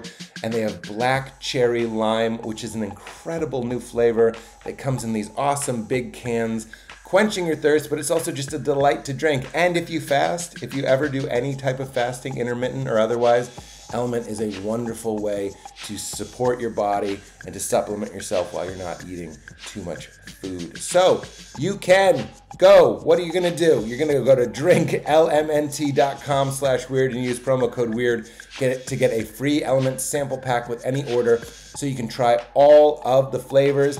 And starting now, the LMNT, you can get an 8-count sample pack free with any purchase, but you can also try their LMNT Sparkling. Sorry, it took a long time for me to get that out. Try the new LMNT Sparkling, a bold 16-ounce can of sparkling electrolyte water. I am obsessed. Drink lmnt.com/weird and use promo code weird to get that free sample pack. Support your body, support the show. We're also brought to us by our friends at Hostage Tape. I was just telling my Brugaglia yesterday, we were talking about sleep. My sleep has improved. I can't even tell you how much. It's incredible how much deeper, how much better, and how much longer and just sustained sleep I am getting thanks to Hostage Tape. Of course, I was reluctant when I saw on Instagram that people were taping their mouths shut to sleep. I thought that was ridiculous. I thought it was weird. I thought it would be uncomfortable. Turns out, I tried it the first night. I put a piece of Hostage Tape over my mouth. Instantly, my brain gets the message. It's effortless. Your brain goes, oh, the tunnel is closed, use the bridge. The mouth is closed, use the nose. And why do you want to breathe through your nose? Well, don't be a mouth breather, for one.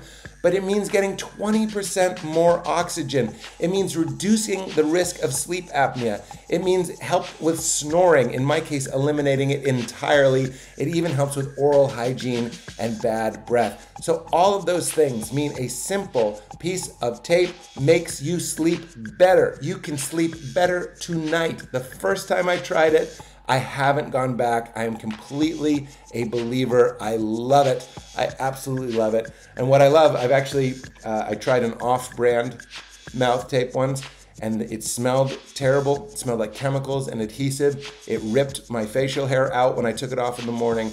Hostage Tape is strong enough to stay on, but it's also gentle enough to come off in the morning effortlessly, even if you do have a beard. So it is wonderful. Get into that deep, deep REM sleep, have some dreams, and wake up feeling rested thanks to Hostage Tape. They are the official breathing aid of the UFC for a reason. They're the real deal, and we have a special offer for weirdos. You can get a 6-month supply for $99. That means you save $50 when you go to hostagetape.com/weird. This is the only place Hostage Tape is selling a 6-month bundle, and I promise you, you're gonna want all 6 months because there's no going back. What's better than sleep? And one simple step to get better, deeper, 20% more oxygen sleep, you gotta try it. 6-month supply for $99, saving $50. Go to hostagetape.com/weird. Sleep better tonight. hostagetape.com/weird. All right, back to the show. Oh, I read this book that you might like. It's a biography of Pontius Pilate. Oh. And it's fascinating because we don't know that much about him, but like it presents him as like a guy who had a job. Like he has this shitty boss, which is this tyrannical emperor. His job is to keep the peace. These crowds keep throwing him these problems that are somewhat religious, somewhat legal in nature, and he has this job. His job is to like, to go what we're talking about. His job is like, hey, this dude is being accused of a crime. Yeah. Is he guilty of this crime? Yes or no? And Pontius Pilate knows he's not guilty of the crime and attempts multiple times to let him off the hook. Yeah. And then is basically like, I tried. Right. But I'm not going to try that hard. Yeah. And then he literally washes his hands of it and sends this man to his death. Now, there's an interesting component here because, like, it's a prophecy. So how much free will does he have in it? It's supposed to go this way. But it's a fascinating book. Again, just like this is a guy with a job. Yeah. And this is a guy whose job, like, we go, oh, this is thousands of years ago. But think about, like, the British, they would call it the viceroy. Think about, like, you're a bright, powerful, up-and-coming British politician in 1920, and you get the top job of overseeing the colonial possession of India. And now there's this fucking guy, Gandhi, who's stirring shit up and not following the rules and dresses weird and says weird shit you don't understand. Yeah. Like, that's the same job. Yeah. 2,000 years later, that's the same fucking job. Oh my God. And what do? They send him to jail. You know, like, Same thing. It's like this is the human. Do you want to hear mine? Yeah. My modern nothing changes ever. Okay, so my favorite religion, I'm trying to do this as a bit, but I haven't said it out loud. My favorite religion is simulation theory. I think it's so darling that science is kind of trying to sidle up to mysticism and going like, this isn't real. And I was like, oh, that's what every major religion at its deeper levels has been saying for 5,000 years. And now they're going, because I'm a programmer, the creator of this must be a programmer.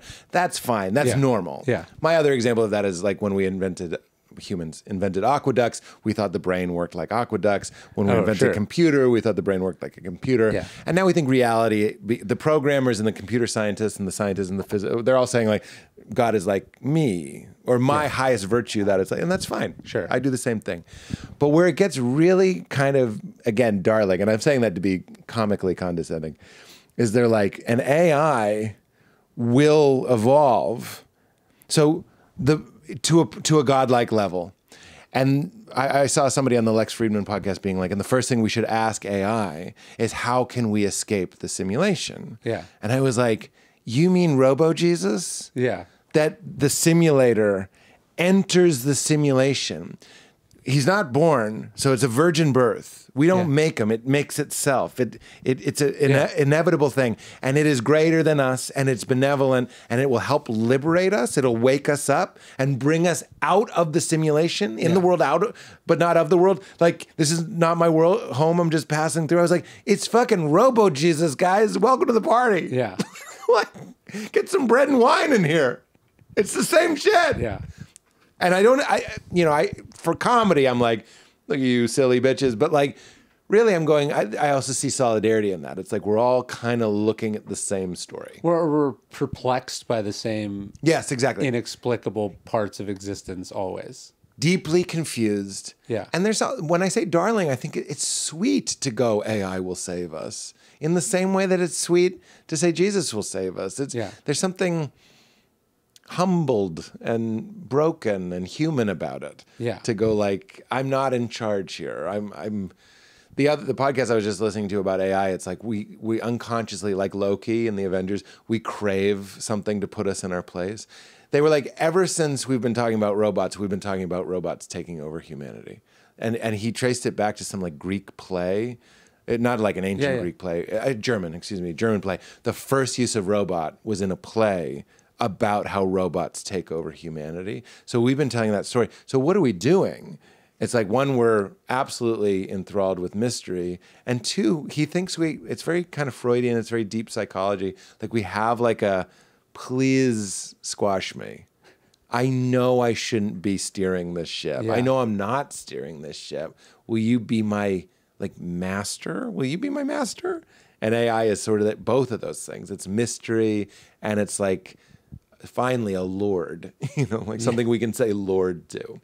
The main use I have for AI in my house right now is I just give it to my kids and I go like, you boss this thing around. And they go like, draw me a bunny mixed with a watermelon. And then they're like, make it cuter, make it, and they're just like, and it's like unlimited patience. Yeah. And actually, that's I can't draw shit, but it can. So they just make it do stuff. Yeah. And then they go, tell me a story about this watermelon bunny, and then it tells them a story, and then just like the iterativeness of it is interesting. I think an inexhaustible teacher, tutor, parent, lawyer, doctor. Yeah.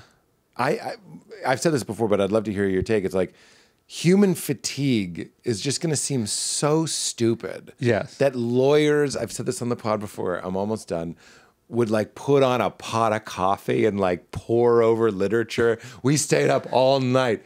Bitch, one night? This AI in 0.01 seconds just stayed up for 6 months and went solved through the every case. Possible thing ever. And just this.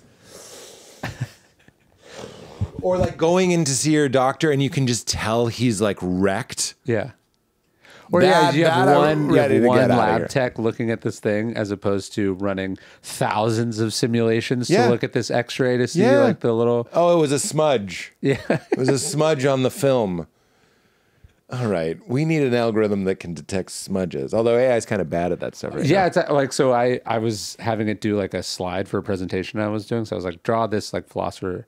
And then it was like in ancient Greece. And so they drew him with glasses. And I go, so I was like, please remove the glasses, And it just put glasses on more people. and then like, now I'm getting in this, like I found the absurdity of like, the arguing, or like now I'm like, you introduced the fucking glasses. I'm asking you to remove the glasses, and now somehow your brain has glasses in here, and what the fuck is? You're the one that brought up glasses. Yeah. It's kind of fun because you don't have to be polite to it. ? Yeah.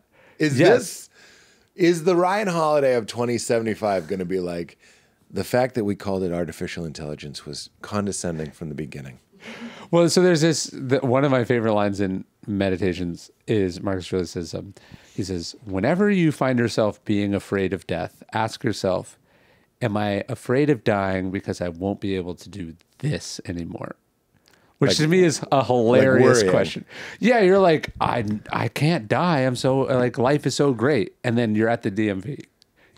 Like we think it's like, it's just, he's just pointing out how stupid and ridiculous most of life is. And I was like, am I arguing with a computer and getting upset with it as if like it's registering the emotion more and like really going to take it seriously now for this thing I paid $20 for, just the stupidity of it is. Yes. No, he's as close to the nerve as you can get. It's one of those jokes that I feel like is so funny it stops being funny. Yeah. You know what I mean?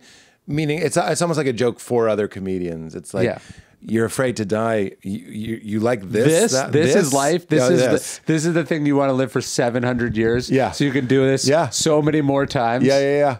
It's not that great. It's very funny. It's very funny. It's funny. One of the things I was excited to talk to you about was I was like, you know, at one point in the poker game last night, the famous poker game from this conversation, somebody in show business. Meanwhile, those poor fans are just sitting there. They've gotten babysitters. They have Pete t-shirts. Yeah, exactly. You do worry, talk about ethics, that sometimes they don't take you off the poster. Like, why would they make the announcement that I'm not on the show? Okay, I thought of it. So the answer is to be good and decent, but they don't. The made up like controversy over time. But like, I saw this video, and apparently like Lady Gaga did like 5 shows while she had COVID. She did like arena shows while she had COVID, and people are like, "How could you be so insensitive?" And she had admitted this unsolicited in a video, which was her the first problem. But she was like, "I said to everyone on the thing, I'm gonna do the show. If you don't feel comfortable doing the show, I'll pay you. You don't have to come, but like whatever." And so everyone's like, "This is why these things can be complicated, right?" Like. I've had to cancel a few like events, right? And then, like, I remember I was doing one with Robert Greene. We were doing a show in San Francisco, and he was really sick, and I had to take him to the hospital, and we couldn't do it. And so we canceled it. We didn't cancel it. I filled it in with someone else. Anyways, some person emails me the next day and goes, "I was so sad, blah blah blah. I had flown in from Australia to see this show." You know, I was like. I didn't need to know this. They always say that, by the way, and then they're like, "And my cousin's funeral is tomorrow." Yeah. They didn't tell me the full context. But I just have to bear the weight of this person.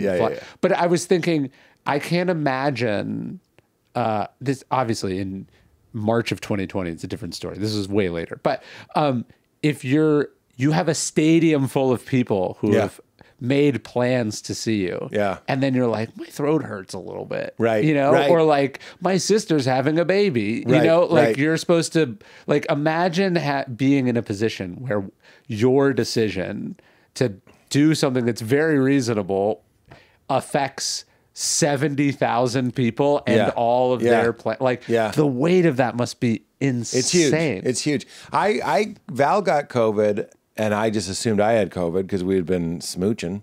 Yeah. And I was like, well, I guess I have COVID. And I was supposed to get on a plane to go to Grand Rapids. I still regret canceling it because I didn't end up getting it. Yeah. And I was like, fuck. And I think about this. That's 1,000 people, but 70. Yeah, that would be. That's a lifetime and then shows. You're doing five nights in a row, right? Or you know, then the next city, the next city, the next city. And then at the same time, I don't know. What if one of your backup dancers dies from you having COVID? Like the human experience is so interconnected. Yeah, our decisions are so fraught with all of these things. Yeah, I get why it's easier just not to think about them. Me too. Yeah. Speaking of which, Steve Jobs not going to the factory. This Steve Jobs goes to so few factories. It's a theory we've come up on the show, so I've said it before, but I'm like, you get 4 things, maybe 5. Like you can have like 4 principles, 4 passions, 4 deep dives. And honestly, when I bring up, for example, as it came up at the beginning of the show, veganism, I kind of feel bad when I bring it up. That's real. I've said this a million times. Kumail goes, vegans are annoying because everyone knows they're right. You know? Like it's true. It sucks. Yes. Shut the fuck. And I'm wearing Nikes. Like, what do we do? Yeah. These were a gift. You do that. Yes. That's what you do. Yeah. But like, it's overwhelming. There's a lot of paralysis. Here's what I wanted to ask about. I was like, wow, I'm going to be talking to somebody who literally gets offered jets to come, and I'm looking for a little inspiration. Here's why.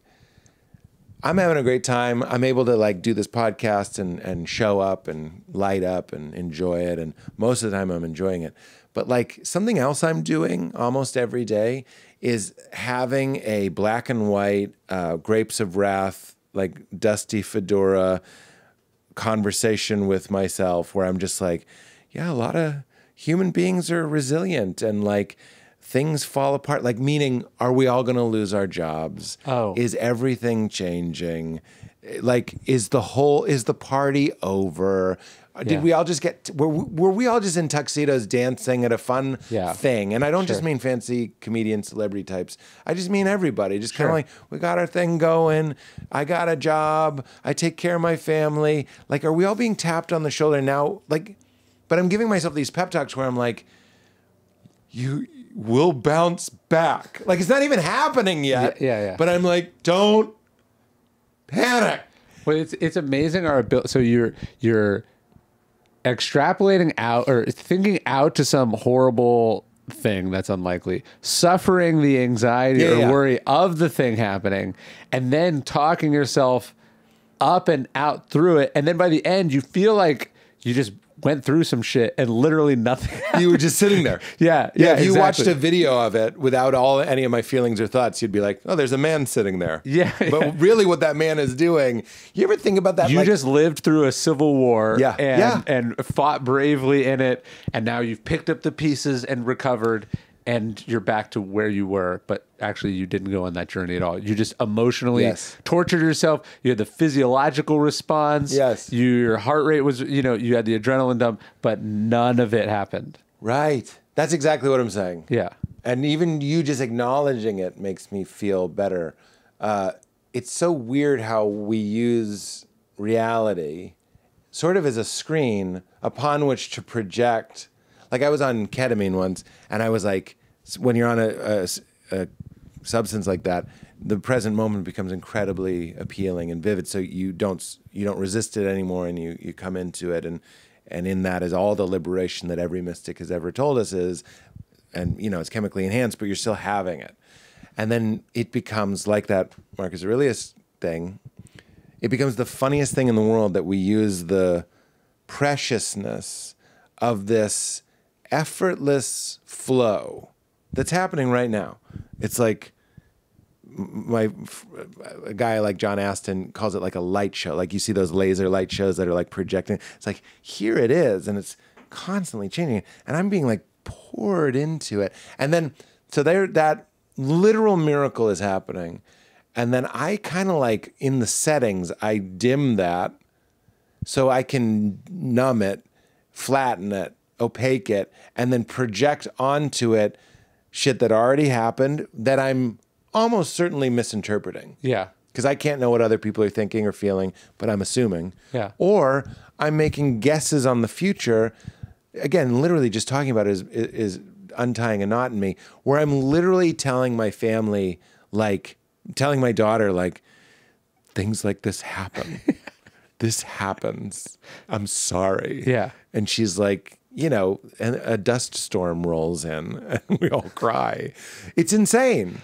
No, it's insane. But I wanted some of that good stow. Well, it's also interesting to think like that's basically what people have been doing as long as there have been people.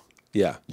Like, did you see the new Inside Out? Yes. Yeah. So it's good. Like that. I loved it. Me too. And when anxiety is like playing the movies of how things could go horribly wrong, I'll tell you what else has happened since I've been having these feelings is I'm writing a kid's book. I'm writing my second book. I'm pitching a show. Like, there's all of this, like, at a certain point, the anxiety bell curve, there's the debilitating part, but right in the sweet spot, that's when shit gets done. And that's sort of the point of Inside Out 2, ? I thought it was great. Yeah. I like when, like those sort of like the assumption, like we're talking about values or codes, those like assumptions are getting like hardwired in. And she's like, if I lose, I'm a bad person. The beliefs. Those beliefs. That was really interesting.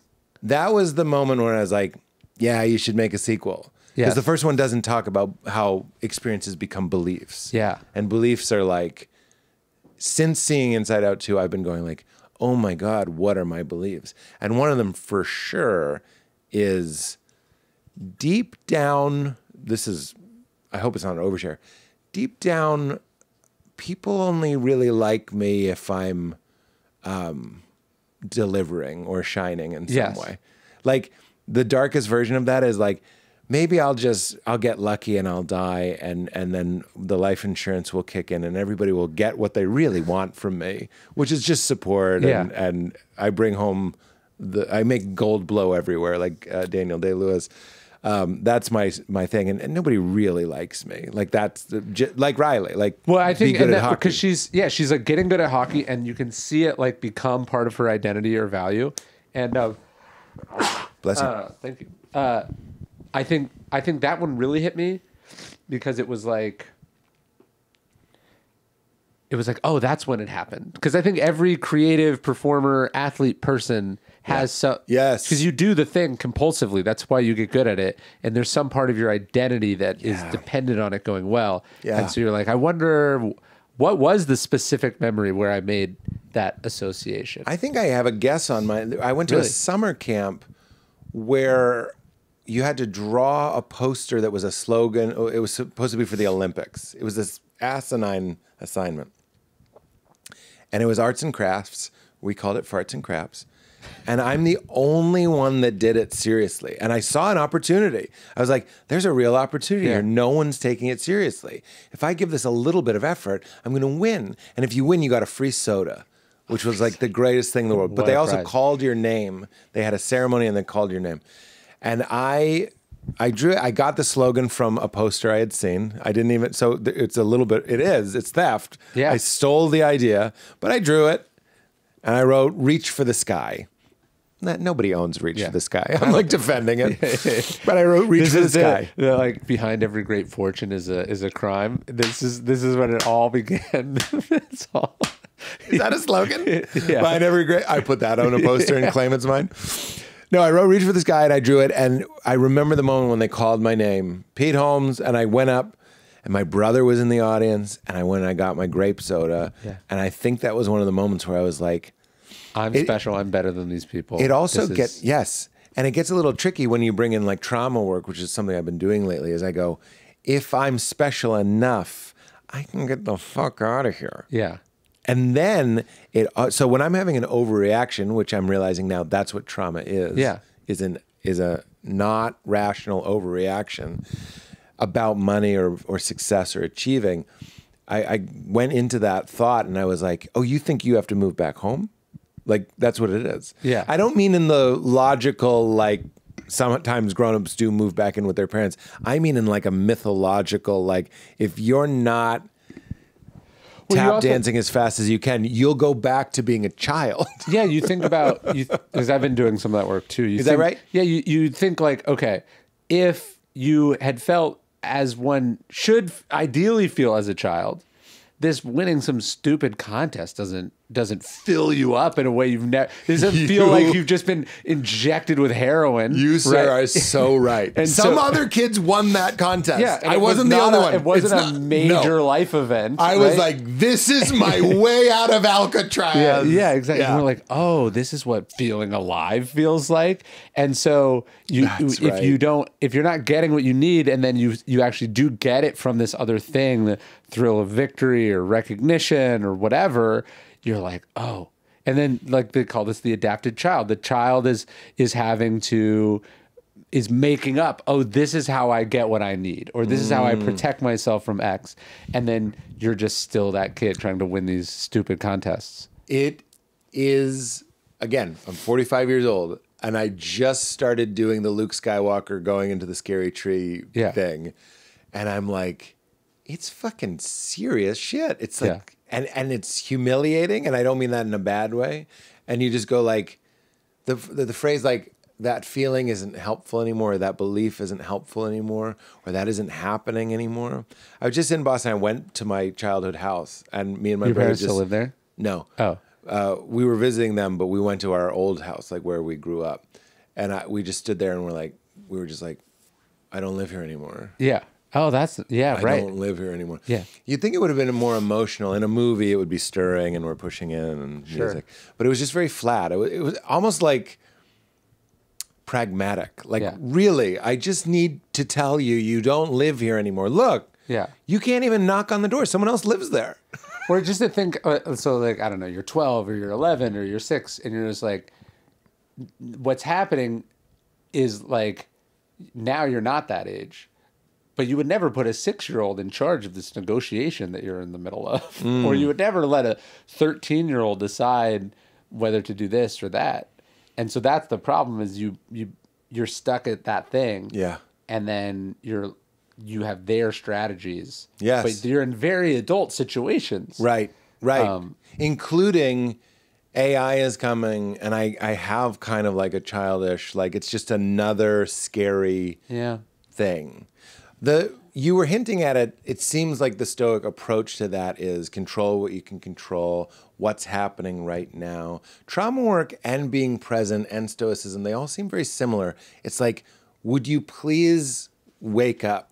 Yeah. Right? Don't they all feel like, well, the Stoics have this idea what's of, happening? Like, they were saying just like put all of it to the test. So it's like you have this feeling, this opinion, this reaction, and then you're like, wait, is this true? Like, do I believe this? Like, what is this based on? And I think that it's not like you don't feel the emotions, but it's like sometimes you have to check, is this really the emotion that I'm feeling? Yeah. Or is it this other response that I'm having? That's the gift of trauma work is now with Val, my wife, I'll say I'm having a trauma response. And it's been incredibly, incredibly useful because I'm not actually worried about the Dust Bowl. Yeah. I'm worried that like my identity is being threatened in some way or something, or I'm a child and I'm disempowered and how badly I need it. Yeah. When you publish, how does this make you feel? This is like your 58th book. Yeah. Do you still get? Sometimes I do some of that Joe Dispenza stuff. Like, and one of the things I picture is opening a box and it's filled with my new book. Like it's out, or it's on the bestseller list or whatever it might be. I like that exercise. Does this still juice you? I've tried to do work on like detaching from outcomes. Yeah. Which has been really good because like you don't control outcomes. And so if you're like, no, I'm doing this to achieve X, Y, or Z, and then it doesn't happen, it's not so great. But I did find on this one that maybe I took it too far, or the culmination of it was like there's a fine line between detachment and disassociation. And I was maybe veering, I was like, I don't feel anything. Which, and I don't feel it. That's a huge thing. I'm coming out, like I was in New York, I was doing all this media, like all the media that I was hoping for in the first one was coming through on the last one. And then the numbers came in, they were great, and it debuted great and all that stuff. And then I'm like, I should feel something. Like, I shouldn't feel like, oh, I'm the greatest person alive because I did it. And I shouldn't feel like shit if I didn't do it, like if it didn't work. But nothing is probably not a great feeling. You want a window in the bunker. Yeah. To let an amount of the weather of your choosing into the fortress. Yeah, exactly. I struggle with this all the time. Val, I'm sorry I keep saying this, but to the listeners, but I said to Val, and we laughed so hard, I was like, I don't know why I'm depressed. All I do is study non-dualism, which says that reality isn't real, and AI, which says that reality, even the non-reality, is about to change drastically. It was like, yeah, where's all the joy? That's a bummer. That's a bummer. Like, I need to balance it out with some of that. So your detachment, you're trying to curb your detachment a little bit? Yeah, I'm just trying to also feel it and enjoy it and appreciate it and just like feel something. Yeah. You can go too far, I think. But yeah, it's the cliche of you build the wall to keep the bad out, but it keeps the good out as well. Yeah. That's maybe a little bit what I was like, this is probably not going to happen again. So I should be appreciating it, I know. It's tricky pickles. It is. It's weird, but no, it's good. But it's doing well. Yeah. Well, and so I'm doing this series. So this is the third, but I'm in the middle of the fourth. And so the good part of that, well, what I like about it is like, I take more pleasure in doing the fourth than like the results of the third. I was just going to ask as I mentioned, just to relate, not to change it to me, but like having the idea, like I want to do another book. I've had the idea for a long time. We've actually talked about it. And I'm like, but what I really crave is that the Japanese ikigai, the reason to get out of bed. Yes. That's amazing. Like to be able, no, I'm actually looking forward not to having a book. Yeah. But that if your interest is in doing a book, that's amazing. Right. Because I think so many people, like, is it that you want you have this idea for a TV show you think would be amazing, or you want to have the results of having a successful TV show. Right. So it's means and ends, you know? And it's another cliche that's deeply true. Yeah. The journey. Yeah. If you're into the thing, then, because what happens if you get hit by a bus like 3/4 of the way through? Was it not worth it because you didn't make it all the way there? I think I have a better shot because the first book I was like, I'm going to have a book. Yeah. I'm going to have a book. Yeah. And now I'm like, really what gets me salivating is like, I'm going to have a reason to like steal away, like to get up at 5 a.m. before the family's awake and like get those precious best 2 hours to something. To have a little, you know, you hear those stories about the guy that built like there's some art installation that he built. He was a janitor and he like just built it little piece by piece by piece. And before he died, it's this incredible thing. Tourists go there and stuff. I'm sorry, I'm blanking on what it is. That's kind of what it feels like, is you're putting these micro installments into something. And when you're playing or engaging with a project, there's a lot less room for dread, anxiety, listlessness, whatever it might be. Yeah. And I mean, this one especially was like the best one I've done, the best experience I've had on a book, because I was like living with like exclusively wonderful people for 2 years. Do you know what I mean? Like it, my other books, I'm very proud of them. They were great to do. And there was like the discipline book was cool. And there was inspiration in it, but like, there's something different about look how strong this person got versus like, look at the selflessness of this person. Yeah. And so there is just something like, I write books because I love books and I love the world of writing. And so it's like, yeah, if I'm doing it because I get to do the thing that I like doing. I love that. That's where you want to get.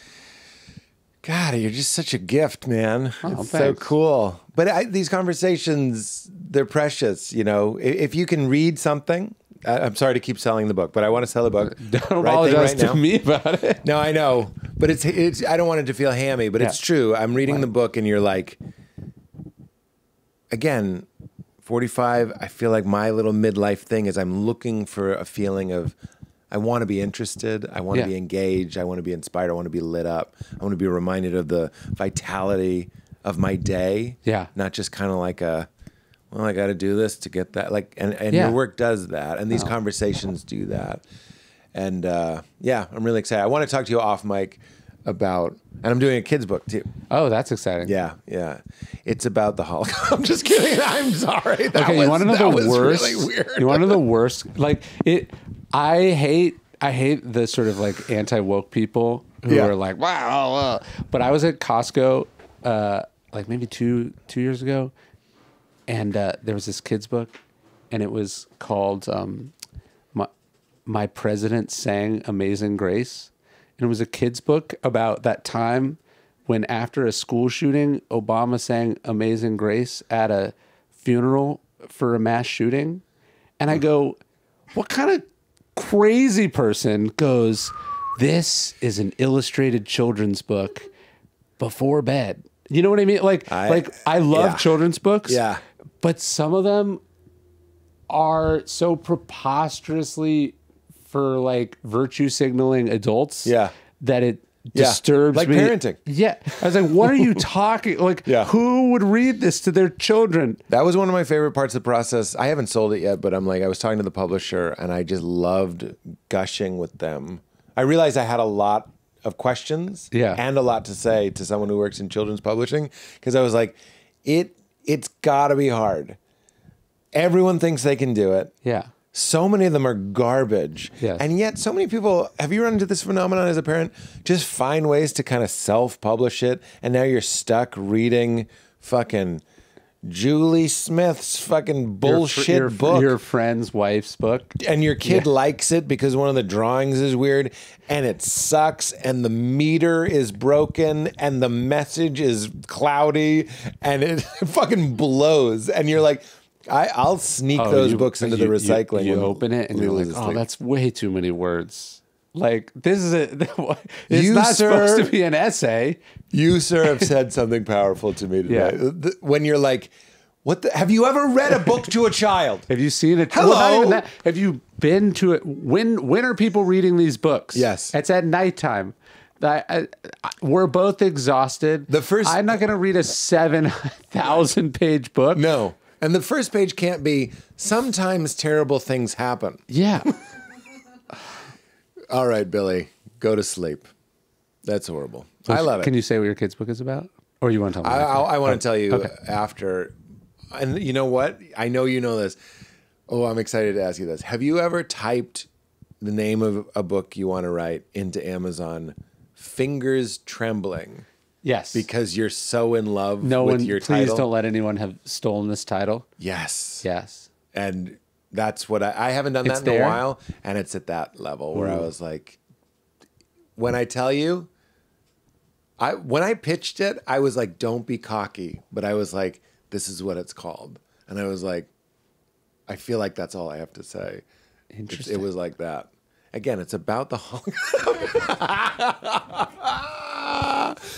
And I want to tell you about my grown-up book as well. Anyway, I just want to talk to you more, but there's a slight hesitance to share those things just yet.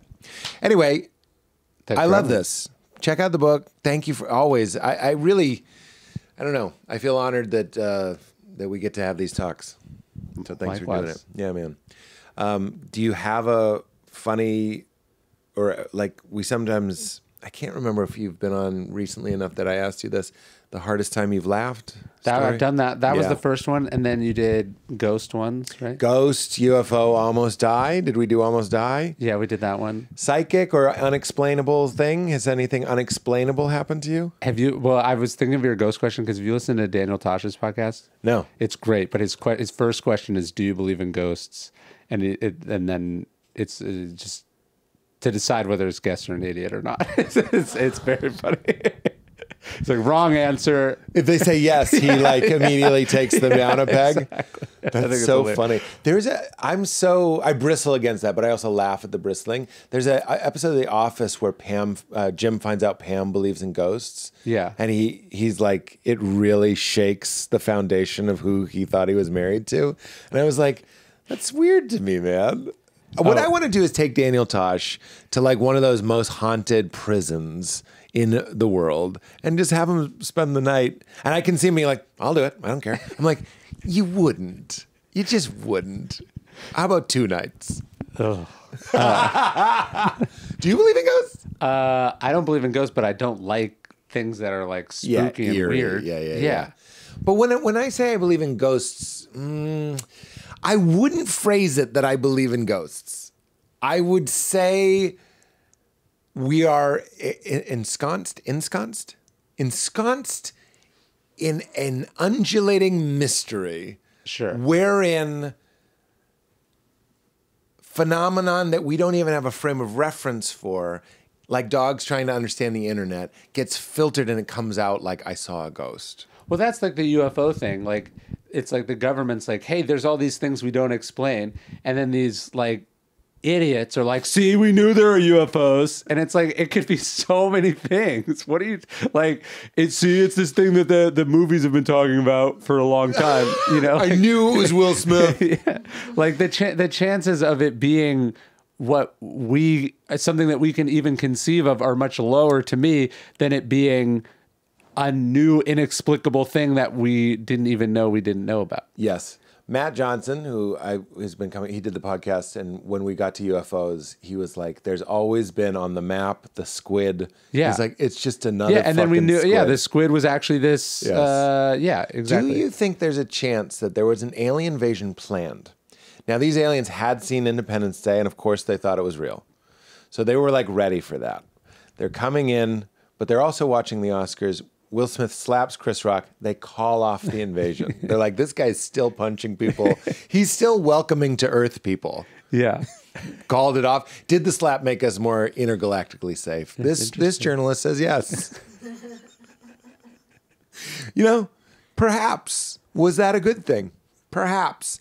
So you were thinking about the question about the ghosts? No, I just thought it was funny because the Tosh thing. Your like last question is like, do you believe in ghosts? Yeah. And his is at the beginning.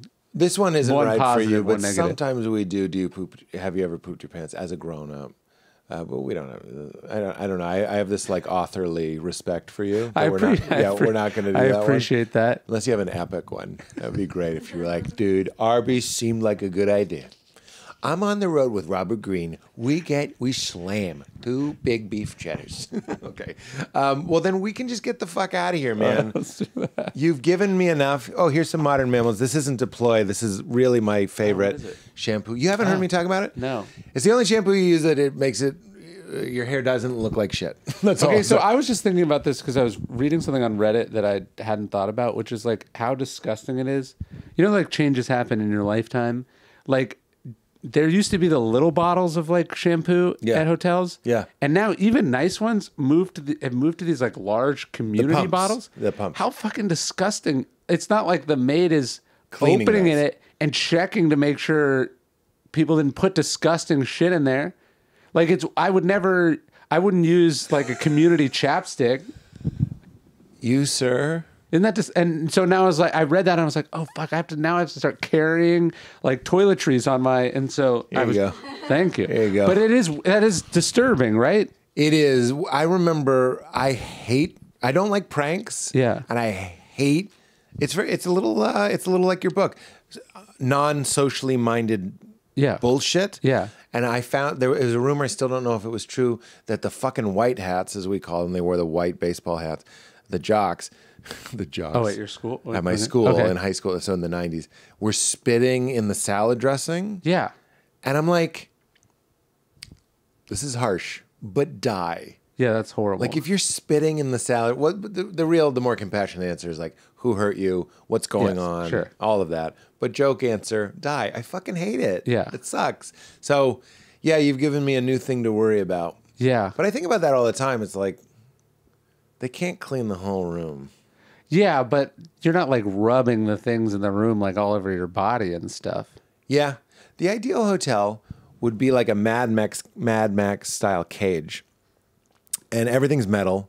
The bed is the only thing that's not metal. And when someone checks out, it kind of like opens as great and they hose the whole thing out. Yeah, like a cage at the zoo. Yeah, like a cage at the zoo. I prefer Mad Max, but yeah. Mad Max is a human zoo situation. Yeah. Or like Alien 3. Just kind of, I want a dystopian hotel. Or if you could tell me some like red light or whatever could just like sterilize everything, I would like that. Can I say, again, you've stepped into a room in my brain. Apparently we have UV light. I saw on fucking Shark Tank, they're like, this water bottle cleans itself. Yeah. He goes, you turn the cap, it turns on a UV light inside of it. The sharks, being the sharks, go, how does it compare to boiling it? He goes, 2 minutes of this is the equivalent of boiling it for 6 hours.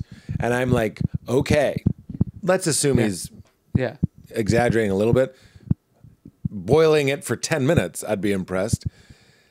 We have this light technology that doesn't seem to hurt anything. Why aren't we using it fucking everywhere? Constantly and in all things. Like we have it. It seems like cold fusion. It's like there's a light that cleans and no one's using it except a water bottle. I mean, you have like a big air purifier right there. Yeah. Like from COVID, we're like, hey, there's just like shit in the air that's bad for us and we should like process it. And we could have spent not that much money, but retrofitting schools and buildings and offices to purify the air. And instead we're like, no, we'll just make everyone wear masks. Yes. And then when this goes away, it's like, it's crazy. We get these peaks into like how, and remember there's like 2 years where nobody got sick other than, when we weren't getting colds and flu and stuff. And just crazy the problems we could solve. But wait, there was 2 years where we weren't getting colds and flu? I'm just saying, like, from everyone washing their hands and social, all of a sudden, like, we basically didn't have a flu season in 2020. Right. Or from March forward, because people were trying not to get COVID, so they didn't get the flu, which is a thing we've had for 100 years from the influenza. And a little bit of effort. Yeah. And we all beat it. Yeah. Yeah. Or just to me, like, so it was interesting because so I go on book tour for the thing, and then like in New York, I get COVID, and I coming home, I feel shitty on the plane. I take a test, And it turns out I have it. So I isolate from my family or whatever for a couple of days. I posted a picture of like the, and people were like, what? You still care about this stuff? Like all these like people. And I was like, why would I get my family sick? Even if, I'm not worried they're going to die. Right. But like my kid has a party he wants to go to tomorrow. And my wife's been taking care of the kids while I'm gone. Like, her reward for supporting me is a fever. Like that's like, why would I get someone sick on purpose if for $9 at CVS I can get a test that helps me, you know? And by the way, getting the test delivered from CVS instead of going and coughing on the people at CVS while I'm picking it. These are just like basic things you can do. And so like we had this period during the pandemic where we were like, I'm going to conscientiously think about the consequences my decisions have on other people. And then that is over and we're like, now we can go back to normal. Yeah. And it's like, what? And not only normal, but the cowboy sort of like, when you, it's like seeing my mom being old with the muffin. You show that, it's like, I'm vulnerable, we need to worry. It's what, you know, these are, it's like neurotic mom energy. And we're like, no, we want swinging dick dad energy. I don't test that. Like sometimes I catch myself having that. Somebody in their car wearing a mask now. And I'm like, just fucking, but it's an overcorrection of how scared I was the whole time, you know. And now I'm acting like cool, like get over it. Got to me terrified. Yeah. Meanwhile, they're taking chemo or whatever. Exactly. Well, there's that great David Foster Wallace speech. You know, we make these assumptions and they're so wrong. We're back to put it to the test. Is that true? Yeah. I also, know does why it affect you in any way? I know. It's powerful stuff. I love it. All right, what is this, your fourth time? Is it? I don't know. Yeah. I think it's your fourth time. Is that a record or no? You're in the Steve Martin, Alec Baldwin of SNL kind of space. Shane Moss might be in the 5s. Birbiglia has been in the 5s, but you're all right. I'll write one more. I'll write another book. Yeah, there you go. One more. One more. Would you say your fourth? Keep it crispy for us, please. Keep it crispy. I will.